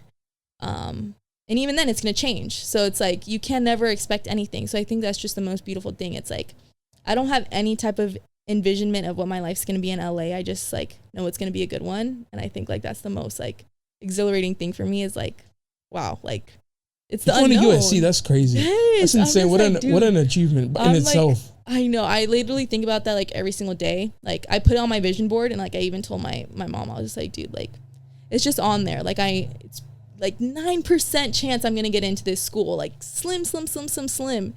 I was like, dude, like it's just there. You know what I mean? And like I'm just so like every single day, like I literally wake up just like one day closer, and I'm just like so happy, like seriously, like just so happy. That's so dope. I've been to the campus to go watch like a game. Yes. And just like the feeling, because I went to a school but up north, it's not USC, but it's like just like looking around and like all these people go there, and to them it's just like a normal day, but to me, because I'm just like, damn, this is crazy. Yeah. We went to Boston and we went to Harvard to like this campus. And I was just looking, I was like, damn, these people go here. Like, they can say, like, oh, I go to Harvard. Like, no, it's light. It's light, yeah. Type shit, you know? It's kind of like, no, you go to Harvard. Yes. What? Look at this campus. It's amazing. Yes. And that's what you're going. You're going I know. I'm so excited. And all my cousins go to UCLA. So it's like complete like opposite. But me and my cousin will be graduating the same year. Couldn't be me. Fight on, guys. But we're graduating like the same year next year. I'm like, we got to take our it's a 1 year pictures program? Yeah, for my master's degree is a 1 year program. It's like an exhilarated program. Oh, okay. I just had somebody, was it recently? She said that she's going for master's too, and it's like a 2 year. Yeah, it definitely just depends. Like I got an email saying it was going to be like a year because it's like exhilarated. Like I was just like, okay, like let's do it then. Let's, I'm already on this, track of an exhilarated pace. Like let's keep it going. So I know I definitely want to pursue like my PhD. I think that's something I love school though. Like some people may say I'm holding off my career. Some people may but you're young. Just say whatever. I'm 20, guys. Like everybody calm down. God forbid I want to just enjoy my, schooling education. Cause I you think really love school though. I really do. And like, that's why I also do want to be a professor later on. Like, I think like the most important thing, like, in school wasn't like what I learned, like what was on the exams. It was like genuinely the professors that I met that changed my life and like the trajectory of my life. Like that's the type of impact I want to make on people who like, I have literally cried in my counselor's arms before, like, and like her just being there when she didn't need to was just like such a beautiful thing. And there's so many people who just stop and just quit when things get hard. And like having those people who like take care of you, like that's the type of like change that I want to bring. Like when it's like, I knew I like helped you, like when you were, maybe I saw you like the people who helped me, like I'll never forget that, like ever. I'll never take that for granted. And like, I always hold them dear to my heart and I try to give them every single shout out that I can at any moment I can for sure. That's good. Cause it's like a pay it forward type mentality. And I'm big on that too. Yeah. Big on that. Yeah. I've said before, like I have like this weird love and respect for like single moms. And you're gonna be like, this is oddly specific. Yeah. It's because my dad died and people would always look out for her. Yeah. I don't know. They say she tiene un don. Like she just has like this gift of like, and if you see my mom, she looks mean. Like I think that's probably why I respect her. I was like, damn, she's mean. Intimidating. My mom looks like she has no friends. You get to talk to her and she's like a nice person. Like, but from just looking at her, you're like, what's she bad at? Yeah. But even like that, people would always look after her. Yeah. And so like whenever I can, I do it too. Yeah. Like, it really is a village. Just because like I want to, somebody show my mom love, I got to show somebody love too. Like, yeah.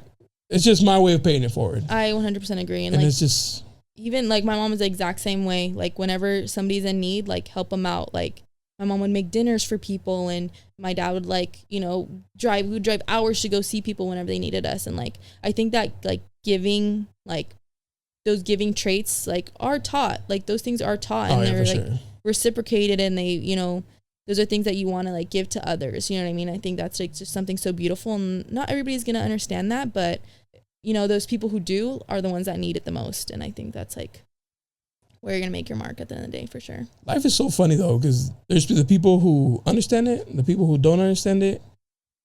But then the ones who don't understand it and move a certain way, like from our side of the giving side, we're just kind of like, why would you do that? Right? But because we don't understand them. Just like they don't understand us. Yeah. And there's just so many perspectives, like on everything. So many, right? Yeah.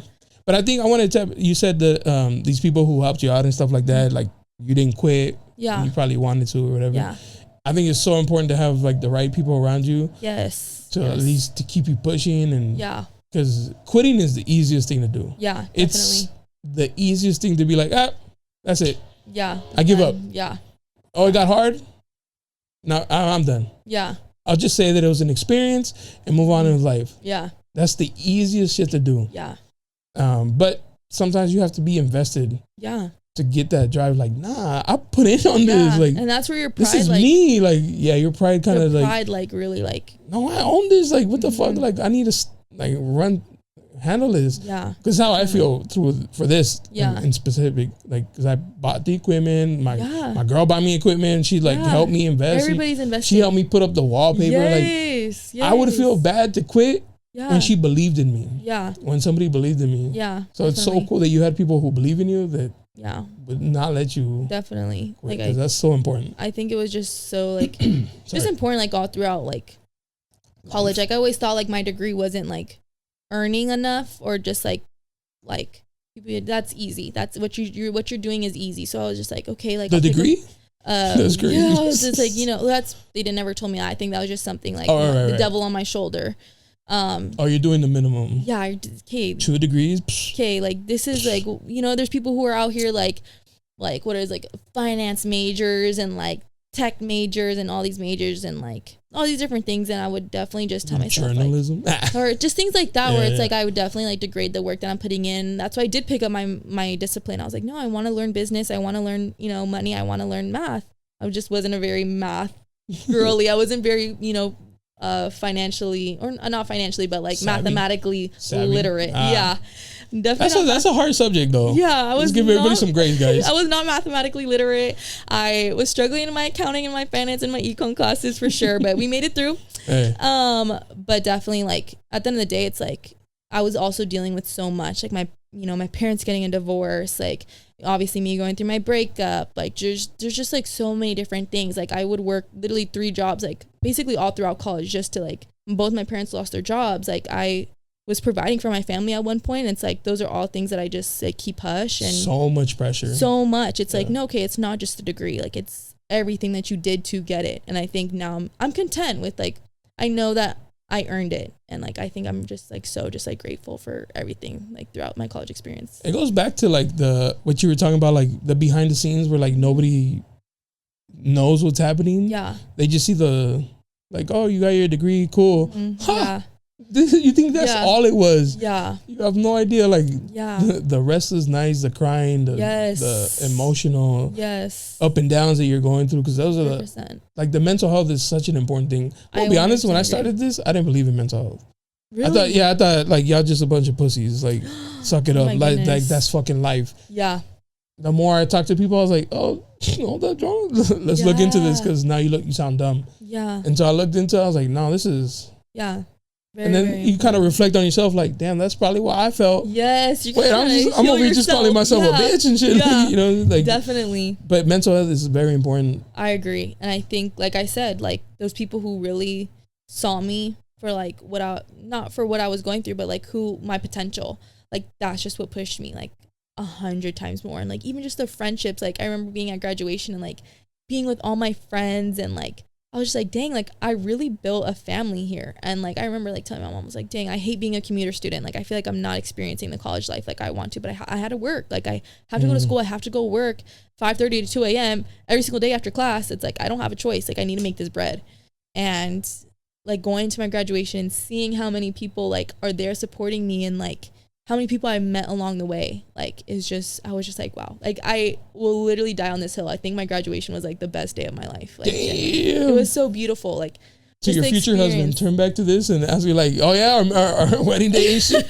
But that was just to right now. You gotta, like right now, seriously, it was just like, it wasn't like the actual graduation or walking across stage. It was just like the full circle moment where I like was just like, damn, like here we are, like we all did it together. Like it really is a village. And like having people like in my circle who have such a great sense of empathy for me, and like learning more about them. Like I remember like meeting friends in college. I'm like, I know I just met you an hour ago, and I know I just told you like my deepest, darkest secrets and my biggest like family lore ever. Yeah.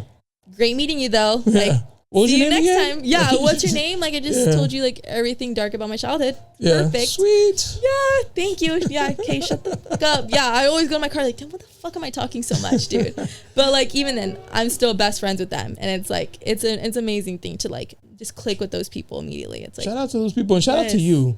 Thank you. It's a hard like like obviously I'm older, and so when I meet people, like there's some people I see them, I'm like, damn, they got potential. Mm-hmm. Like I want them to hone in on it, right? So I'm trying to like help. Yeah. And it's kind of hard because sometimes they don't believe in themselves. Yeah, they start losing. So we're fighting when it's about helping. Yeah. Right. So it's difficult, but shout out to them and shout out to you for being able to accept that, because some people don't. Some people be like, no, and they fight it, and it's like, bro, I'm trying to.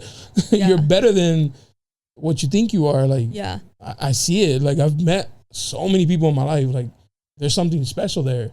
Hone in, and they just refuse. Or I just think it's also like your village, the people around you. 100%. They're gonna.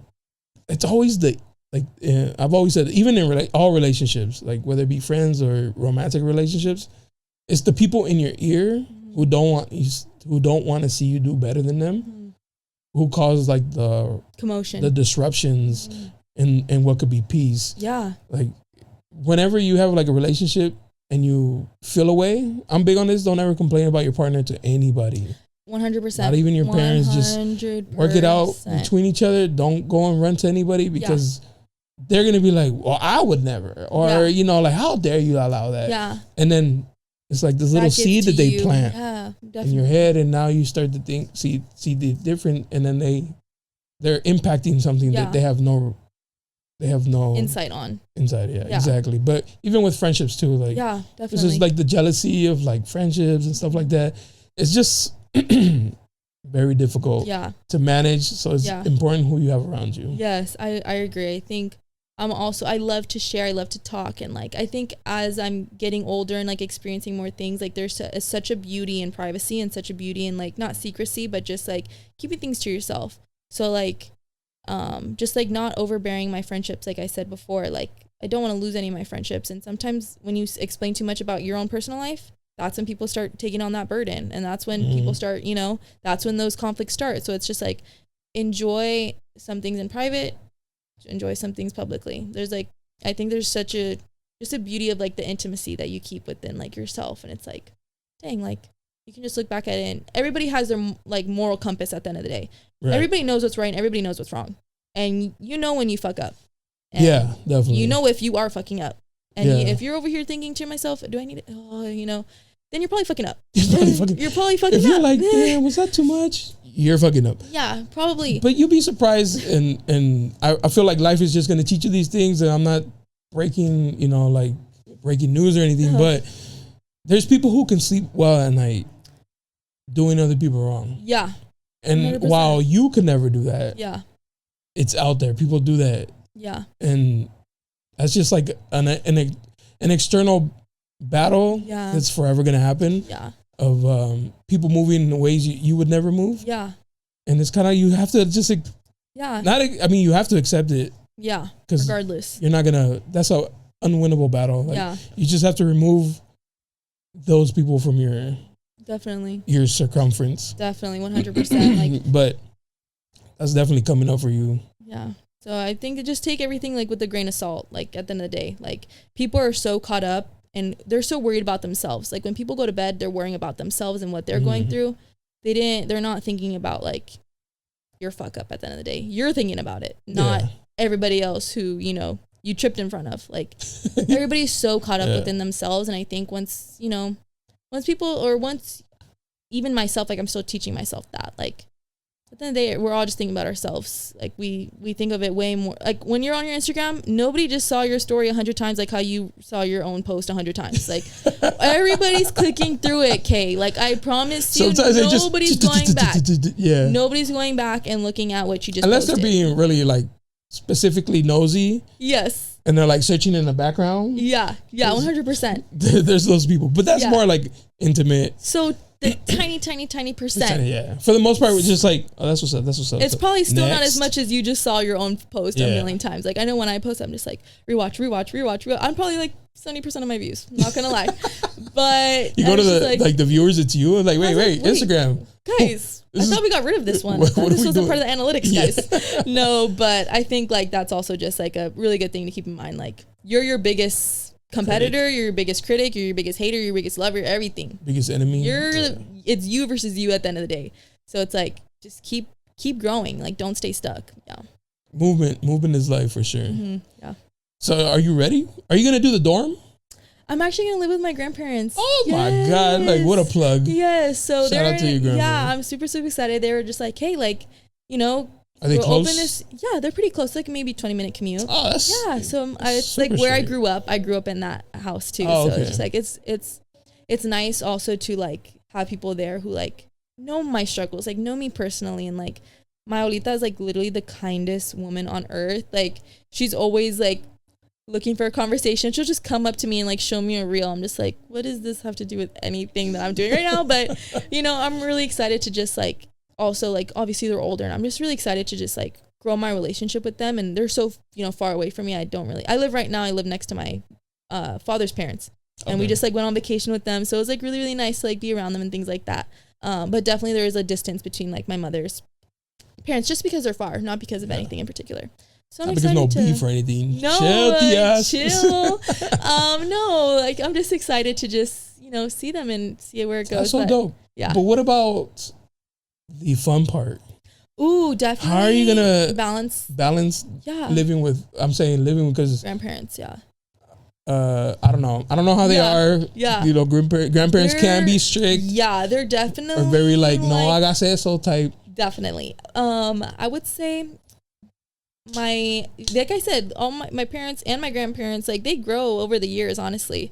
So I think as long as I give her my location, I tell her where I'm going, she knows like I work really, really late at night. They know what I do. I think there definitely is going to be sometimes they're like, Miha, where you at? Not because they want me to come home, but because of their anxiety that they have and their fears and things like that, which is valid. Not only are you their granddaughter, but like you're somebody else's child who they kind of was like, taking in.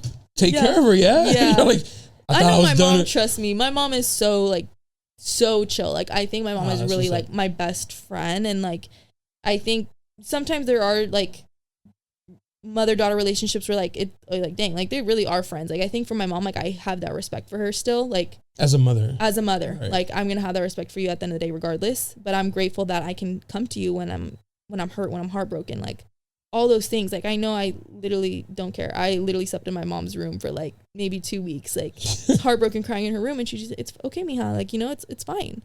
But she would wake me up and just be I feel bad for her just because I know in her heart she's kind of like, I never wanted this for my daughter. Yeah. Like she's such an amazing person that I know it hurt her to see you hurt. That's crazy. That's tough. And she told me a really beautiful thing. She was like, you know what, at the end of the day, like I knew, my mom always tells me, she's like, I love having grown women children. I love having my kids being grown. I love having, like I said, my mom always had intellectual conversations with me ever since I was young about religion and beliefs and politics, like all these things. I'm like in the 3rd grade, I'm like, okay, mom, like, you know, we're listening to NPR, just so many things my mom like exposed me to. Like for her to tell me this, like it was very eye-opening. She was just like, you know, like as a mother, I knew you were getting into a relationship, and I knew that was something that would be very beautiful. I don't know if it was going to last. I don't know if it was going to, you know, break up. But she's like, at the end of the day, it's very important for me to see how you behave going on, moving forward. She's like, I've never seen you heartbroken before, but I do want to study this and learn how I can be there for you. She's not taking notes. She really is. And she was very like, sometimes I tell her, I was like, Mom, today, I don't need to hear it. Just be a mom. Just comfort me, like literally just give me a hug. Like I don't need to hear what you need to say right now. I don't want to hear I don't want to hear the reality of it. She's okay? like, my analytics, and you're like, Mom, not right now, not right now, please, dude, not right now. I was like, Mom, like it's a crying session right now, okay? Like literally put the data away, please. But she was just like, it's important for me to see how you react like this, because this is such a like emotional, distraught like thing to go through, you know, the first time too, so exactly. And she was just like, it's important for me to see the way that you act, you know? I think like that's what really was just like, also like after I had like my, you know, my phase of trying to like void and distract myself and just like run from my problems. Like I remember her just telling me like, is this what you want to be, or you want to keep pushing for your goals? And that day I was like, dude, wake up. Like wake the fuck up. Yeah. Wake up. Literally, like you had your run, done now. Yeah. Like lock the fuck in, genuinely. Yeah. And so like, even I remember like talking to her dad about it. What's your mom's name? Teresa. Teresa.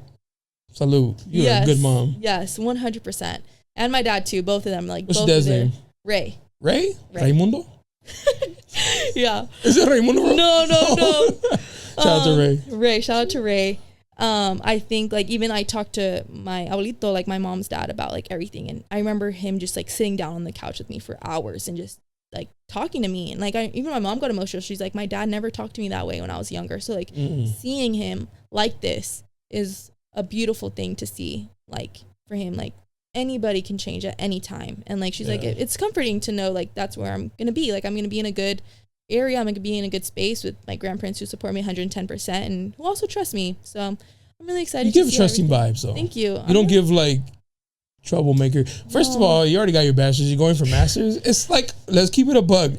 The type of person isn't. Yeah. You know what I mean? Like there's night and day. Like there's levels. I guess you could say of the kind of person who goes from bachelor's to get their master's to like the outside girl. Mm-hmm. There's just it's a clear contrast of the type of person. Yeah. Nothing wrong with either one of them. Yeah. Because you know I'm outside myself. Yeah. But there's a contrast. Yeah, I think like definitely just building that trust like really helped me. Like, you know, like I remember when I was young, my mom would be like, get inside, home by 9. Like now with my sisters, they're like the age I started like going out and stuff. My mom's like, okay, bye. I'm like, she just went out 3 days in a row. Like, are you gonna tell her to come home? It's 12 o'clock. I'm over here calling my baby sister. I literally told you, I was like, I'm keeping my ringer on because I need to know if my baby sisters are calling me.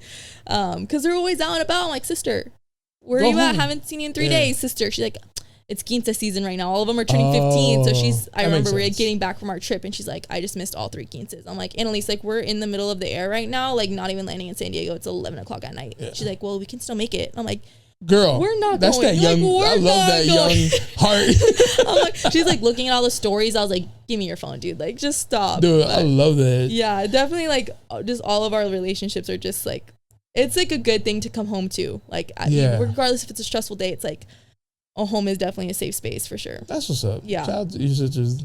Everybody. It's 3 of you then total? Yeah, 3 of us and then our mom, yeah. Yeah, that's fire. Yeah. Good. I mean, your mom's doing an amazing job. Hats off to your mom, for real. Thank you. Because you have a head on correct and you're doing big things and you go get your master's and then doctorate. Hopefully, yes. Hopefully. I just learned recently how hard that is. Not that I didn't think not that I thought it was easy. Yeah. But did you hear about that lady who, I said this already, the lady who was faking having 3 doctorates and... Really? Yeah. Oh my. And she was like in the like, she was kind of like a therapist almost. In that world is what I'm trying to say. Yeah, like you need to have a PhD. Like mental health. Yeah. space. Psychiatrist, whatever. Yeah. Type shit. Type shit. And she would brag about it like, oh, I got 3 doctorates, this many degrees, blah, blah, blah. And so the internet was like interneting. Yeah. Like, well, then where are they? Yeah. And she couldn't bring out one. Oh my god. And now they just like dragged her book. Publisher pulled their book, and which they should have done research to begin with. But like I said, yes. All right. But they're just dragging her. Yeah.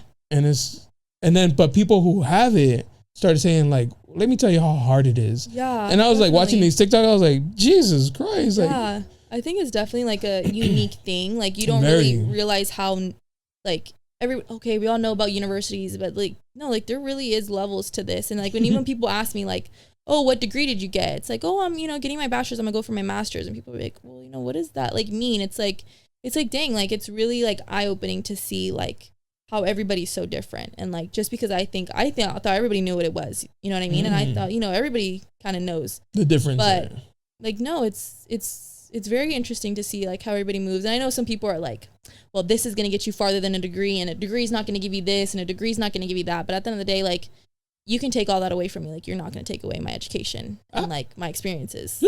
And like, I'm not knocking. I think like networking is another thing that's like super, super important. But like for me, like my school got me that. Like, you know what I mean? Like I wouldn't have that, that grit or that, like when people are around you in school, it's like you're pushing yourself to be better every single day. It's like every single day you pull up to class, it's like not as competition, but like as elevation. It's like those are the people like you want to surround yourself with, and like having those people, like meeting them, you want to grow your education is such like a hard thing to do, and being with like-minded individuals in that sense is like a really beautiful thing for me, which I love. And that's why I'm a huge advocate for school and like pursuing things outside of school, because if you're just all on your books, it's not going to get you where you want to be, because you still need the like the social interactions and like you can be book smart, but you have to have some street smart. Yes, like 100%. You need to be able to read rooms and read like body language, 100%. And it's only things you're gonna learn being outside. You're not gonna read it. The book will tell you, but you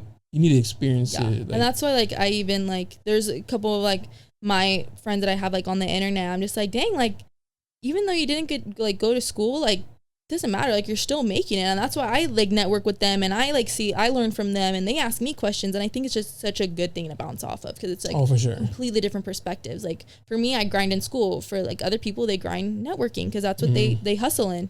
And I think it's really, really interesting to see like how everybody like. I feel like everybody can do whichever one you want, like, because I'm not gonna knock it. You don't have to shit on the other one.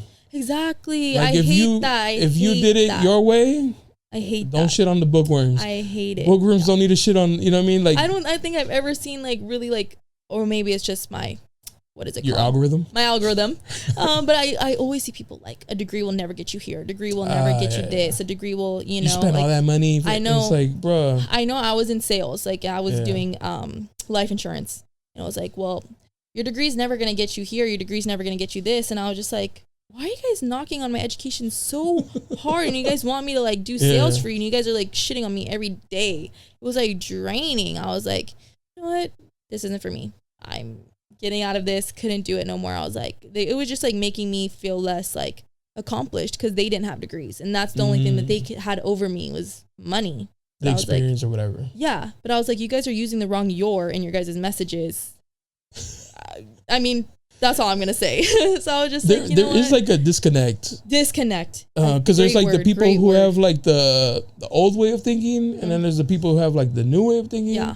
But we need somebody like middle ground in the middle that understands both. Yeah. Because you need both. Yeah. Right. Like, cool, you got your degree, but you need to learn. They could teach you this. And people, you didn't go to school, but they could teach you something, right? Yeah. It's very difficult, and people. I feel like people mess up by not like you, right? They see you, they may not know how to use you correctly. Like they just think like, no, well, she's educated, she should be able to do this, and it's like, cool, but that's not her strength. Yeah. Like you need to find her strength. Yeah. And tap into that. Yes. Because that could probably get you further. It's like marketing is such a new thing, really. I mean, it's always been around, but like social media, I guess. Yes. You need somebody who can do social media. Yeah. Like period. Like 100%. That's what it is now. Today, social media, is the way to go. Is the way to go. Main. Trying to be like, well, I don't have an Instagram. You're gonna die. Good luck. Yeah. You're either adapt or you die. Yeah. And you need to adapt to social media. Yeah, I 100%. And a lot of people don't understand that or think social media is like, well, I'll post my pictures of my families or it's stuff like. It's a tool. Yeah, 100%. Use it to your advantage. Yeah, I 100% agree. But it's just the whole disconnect of people who think on the polar sides. Yeah, I think like even just like learning from them and just like taking everything that I've ever learned, like even in sales, like I learned some great things from them, and I think that's also like really contributes to advertising and like making those sales and everything that I've done like really just came full circle, and I'm just like really grateful to like where I'm at right now. I think I'm very like just happy. I think I'm like feeling really, really happy, and I haven't felt that in a while. So I was in sales for a long time. Really? And I think that's just where I picked up my social ability to talk to anybody. Yes. It's because I had to. Cold calling, I had to convince people to buy things. Something. Yeah, I'm like sitting without being a salesperson. Yes. Like I said, I try to be as honest and genuine as I can. So like selling something that I do think it's beneficial 100%. But it was just like, it's not me. Yeah. I was like, this just isn't like me. Like I'm just pushing it so hard because like you guys are telling me, and it's like, I'd rather go sell some boxing tickets where I know these people are going to like what they're doing and like really see like where their money's going. Like with life insurance, it's like so long term where it's like they don't see it. It's depressing too. So depressing. So when you die, your family will get $500,000, you know? But like, and they don't have to worry about how they're going to bury you because we're going to take care of all that. And I think like when you hit your market, like for even things like that, like I think that's also such an important thing. Like when you hit people who have experienced grief and things like that, like that's when like it, you know, they'll be like more open to it. But again, like not everybody's going to have the same story. Not everybody is from the same place. So it's like, you got to make sure, like you said, matching with everybody. And I think that's when people like really feel heard and seen. Like just with everything, like always know your audience, know who you're talking to, do your research. Read the room. Be good. Read the room. Okay, read the fucking room. That's like the biggest, I think. Yeah. Have you ever been around in a situation where somebody's like saying some things and you're just kind of like... I was probably that person before, honestly. Oh, okay. Yeah, I was probably now. Like, let me not say that. Like I remember I was like chit-chatting like with one of my friends, and we already had the camera rolling for like all of our interviews and stuff, and I was like... Fuck. Who can delete all this stuff? But yeah, definitely just learning, like, all right. It definitely, as soon as I walk into a place now, like me and Aisha, it's like, all right, lock in. Step in the room, hush. Like everybody's listening. You can laugh later. 100%. 100%. Yeah. That's what's up. Props to you though. Thank you. Props to you and Aisha. You guys are gonna kill it. Because she was telling me how excited she is to go out there, and you guys are still gonna work together, even though, I mean, a small commute, but a commute, and you guys can still manage to like get that shit going. So that's so exciting. Props to. I feel like you guys are such a like the contrast to like today's like social media influence, stuff like that, where school's not really important. Even though a lot of people still go to school. Yeah. But now it's like, oh, you don't have to go to school, and you guys are doing both. You guys not only doing like the social media thing, but also going to school. Yeah. You guys are tapped in both worlds. I think it's dope as shit. Thank you. That's fire. Thank you. Are you excited? When literally, you leave? like I leave like next month, maybe a little bit after that. I'm literally thrilled. Like I love being home as long as I can, but I don't even know what to expect. Like I just know that adventure is going to be a beautiful one, and I'm just so excited to go back to LA. Like I look at my vision board every day. I'm like, that's going to be my life. Like, you think you'll come back often? Yeah, 100%. I'm super close with my sisters, and like even now, like I remember at my graduation, my baby sister, who has no soul, no emotional, like she crying, sobbing, and like I remember our middle sister, who's usually the crier, taking pictures of her, and she's like, get out of my face, and like I'm just holding my sister Annalise, and she's just like even recently, like when we went on our family trips for like 2 weeks straight, I was like, guys, like leave me alone, get out of my hair, and my sister's like, KK, like let's just, they always call me KK. They're like, KK, like, can we just, like, please just have a sleepover? Like, just stop being mean. They're like, this is our last moments with you. Aw. And then, like, they tapped into, like, yes. And then she's usually not like that. So seeing her kind of, like, a little bit more emotional, I was like, dang, like, it's hard breaking away from, like, I raised those girls, you know what I mean? I raised my sisters, like, when they asked, like, you know, my mom always, at first, she was kind of just like, you're not the second mom. Like, I'm the mom and I'm only the mom. But as you grew older, like, and we kind of built that, like, dynamic where it's like, we're both bringing money to the table. We're both paying these bills now, and like we're both taking care of these kids. Like, she was really like, literally, I'm like, okay, I'm your new husband, great. Yeah. She really like just was like, you are the second mom, Kaylin, and like I'm really grateful for that. So like just seeing them like kind of like have that heartbreak, and like they'll start crying every once in a while. Like if we get into a dispute, she's just like, I don't want to fight with you. Like I know you're moving away. Like, can we just stop fighting? And like usually it's like ego fest. Yeah. Usually it's like me and my sister would swing when we were younger. Like I stopped fighting them because they started ganging up and doing illegal moves. Yeah, I was like, I'm not. You guys like, this isn't regulated. You guys are like 80 pounds. I don't know why you guys are whipping my ass right now. I was like, this shit is insane. But just seeing them like just like try to soak in, like, can we hang out today? Like, or me and my sister work together. Like, are we having the same shift? She's like, dude, as soon as you leave, like, I'm quitting. Like, just all these things. It's just like, it definitely is like, I got to come back for sure and visit them. Like, I'm trying to do like every other weekend, seeing, you know, how things go. And hopefully every other weekend I can come down. I mean, hopefully I know you're going to be living your life too. So yeah, definitely. You don't want to experience. Things are going to get, you know, but at least life is going to life. Yes. Yeah. But I'll definitely see them pretty often for sure. That's what's up. Yeah. They'll come down. Did they feel away when you went through your heartbreak? I mean, yeah, like they were. Were they like gang? Like now we got to all jump in. They were. They had like we all had a really great relationship, like dynamic with everybody. Like, okay. Yeah, it was really amazing thing. But obviously they hated me seeing her. But I also was going to be very open with them too.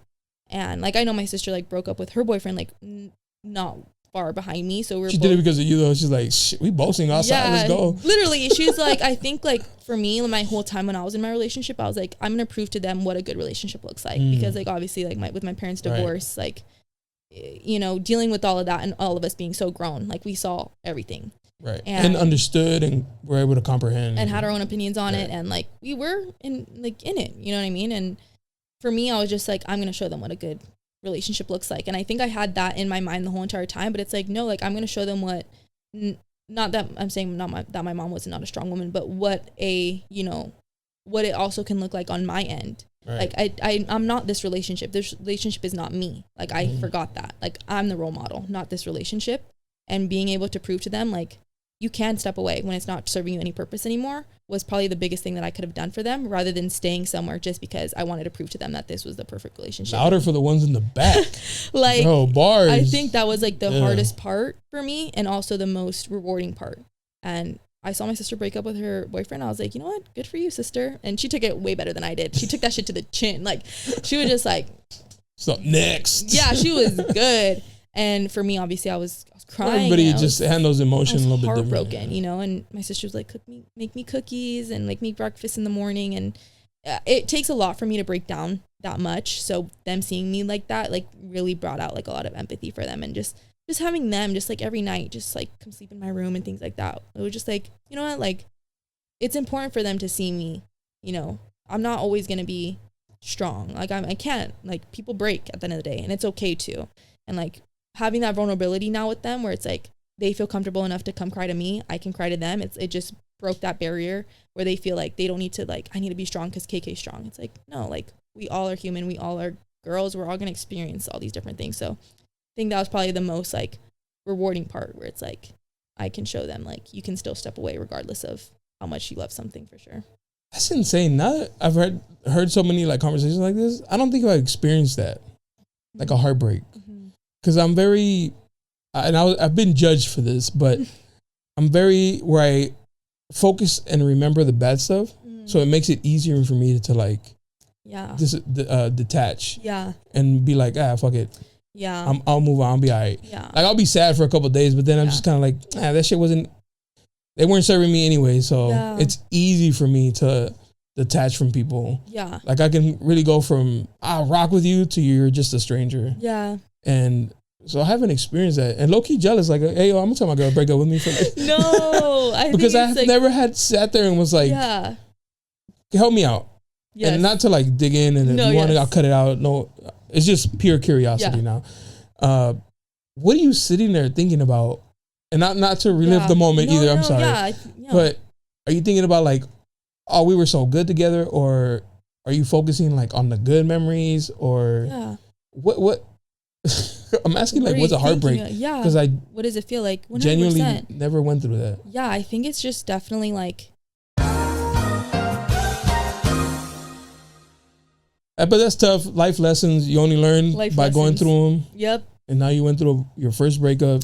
I wish I could say it's the only one, but who knows what life has in store for you. Who knows what life has in store? Yeah. I like how you said that because you can't stop fate.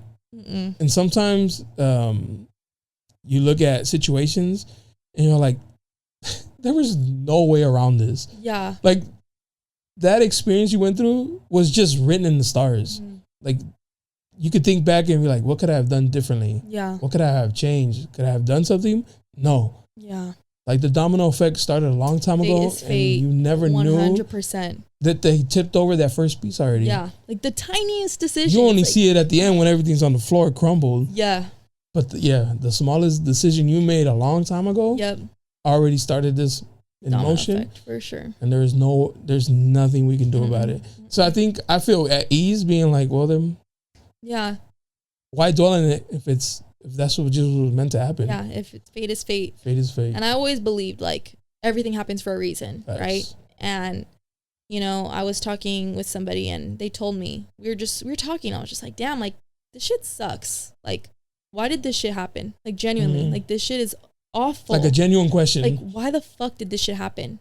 And they told me that their therapist was like, not everything happens for a reason. Sometimes bad things just fucking happen, and you need to stop looking for an answer.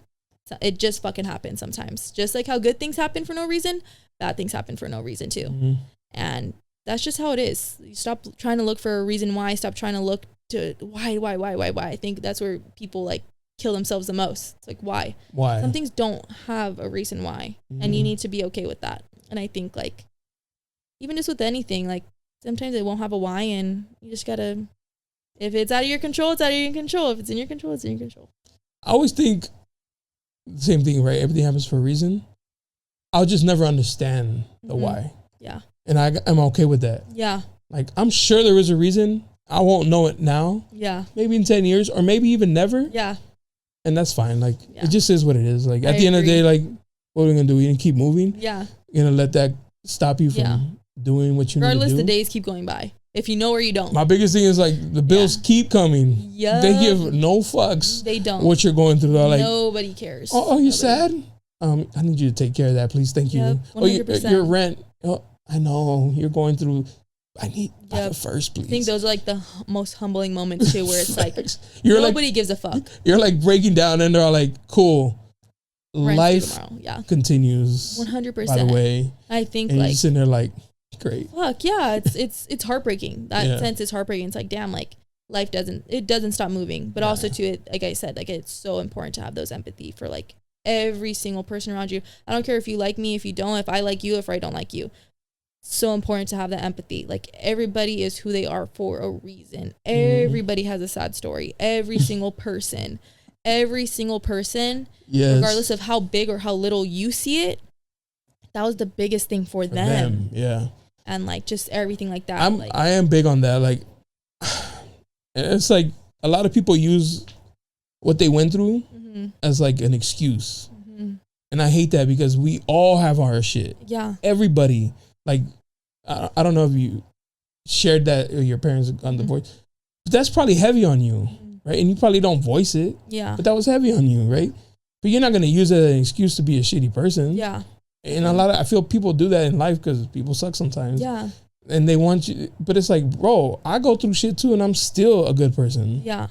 Like, definitely. I have reasons to hate the world too, but I choose not to. Yeah. And even like with your mistakes, like it's just a matter of like owning up to it and like it's cool. Making that change. Like that's all. Just play as fuck up. Yeah, it's cool. Everybody fucks up. Everybody fucks up. Your fuck up might be bigger than my fuck up. My fuck up might be bigger than your. And no matter what, it's bound to happen. It's like, are you gonna keep doing it, or are you gonna change, and are you gonna own up to it? You know what I mean? I think that's just what differentiates people. Of like, are you do I even like you, or do I not like you? Or even with yourself, like sometimes, like for me, like if I know I messed up, like I couldn't sleep with myself at night. I'm just like, dang, like I'm gonna try my best to make things right, and I'll try my best to make things right. And I at the end of the day, like once I make that effort, it's like, okay, like I learned, I grew, let's keep moving forward for sure. That's the hard part. Yeah. And I feel like again, bro, props to you, because it's hard to call him bro.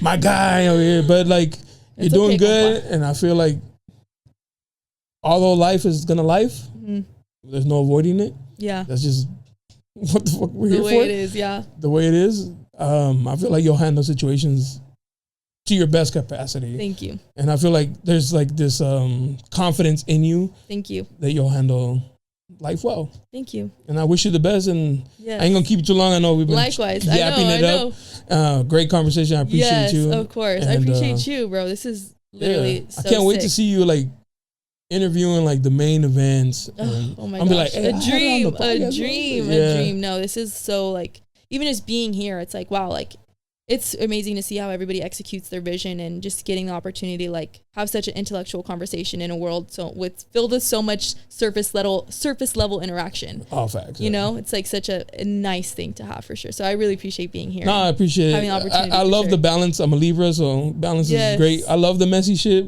but I like the the deep intellectual shit too. So appreciate you for that. Of course. Please let them know your Instagram so they go find you, stalk you, all that good stuff. Yes. My Instagram handle is Kaylin Garcia with 2 eyes on Garcia. Okay. And or King K. I'm pretty sure that's King K on everything. TikTok too? King K, yes. King K or Kaylin Garcia, yes. All right, that's what's up. Where are you more popping on? Probably Insta. I think I'm a little bit more active on there. Okay. TikTok's the algorithm is a little bit different, so I try to keep it more like dances and stuff like that. Okay. Yeah, more like fun and not too serious, but I should probably lock in. Yeah, lock in. I will, guys. I will. Well, I appreciate you for coming through. Of course. Best of luck to your career in USC. And maybe when you get a chance, come back. 100%. Give me an update. Coming back. Part 2. King K part 2. Yes. Let's go. Yes. Till next time. Peace.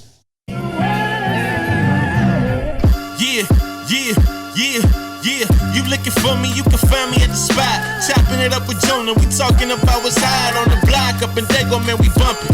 Keeping it confidential, you know this how we coming, we ain't friend. Looking for that real, better tune in and stick by. Put on for the city every time that I dip by. Getting to that gritty every time that we sit down. Promise you it's real every time that I get round. Come on. Been in the field playing, we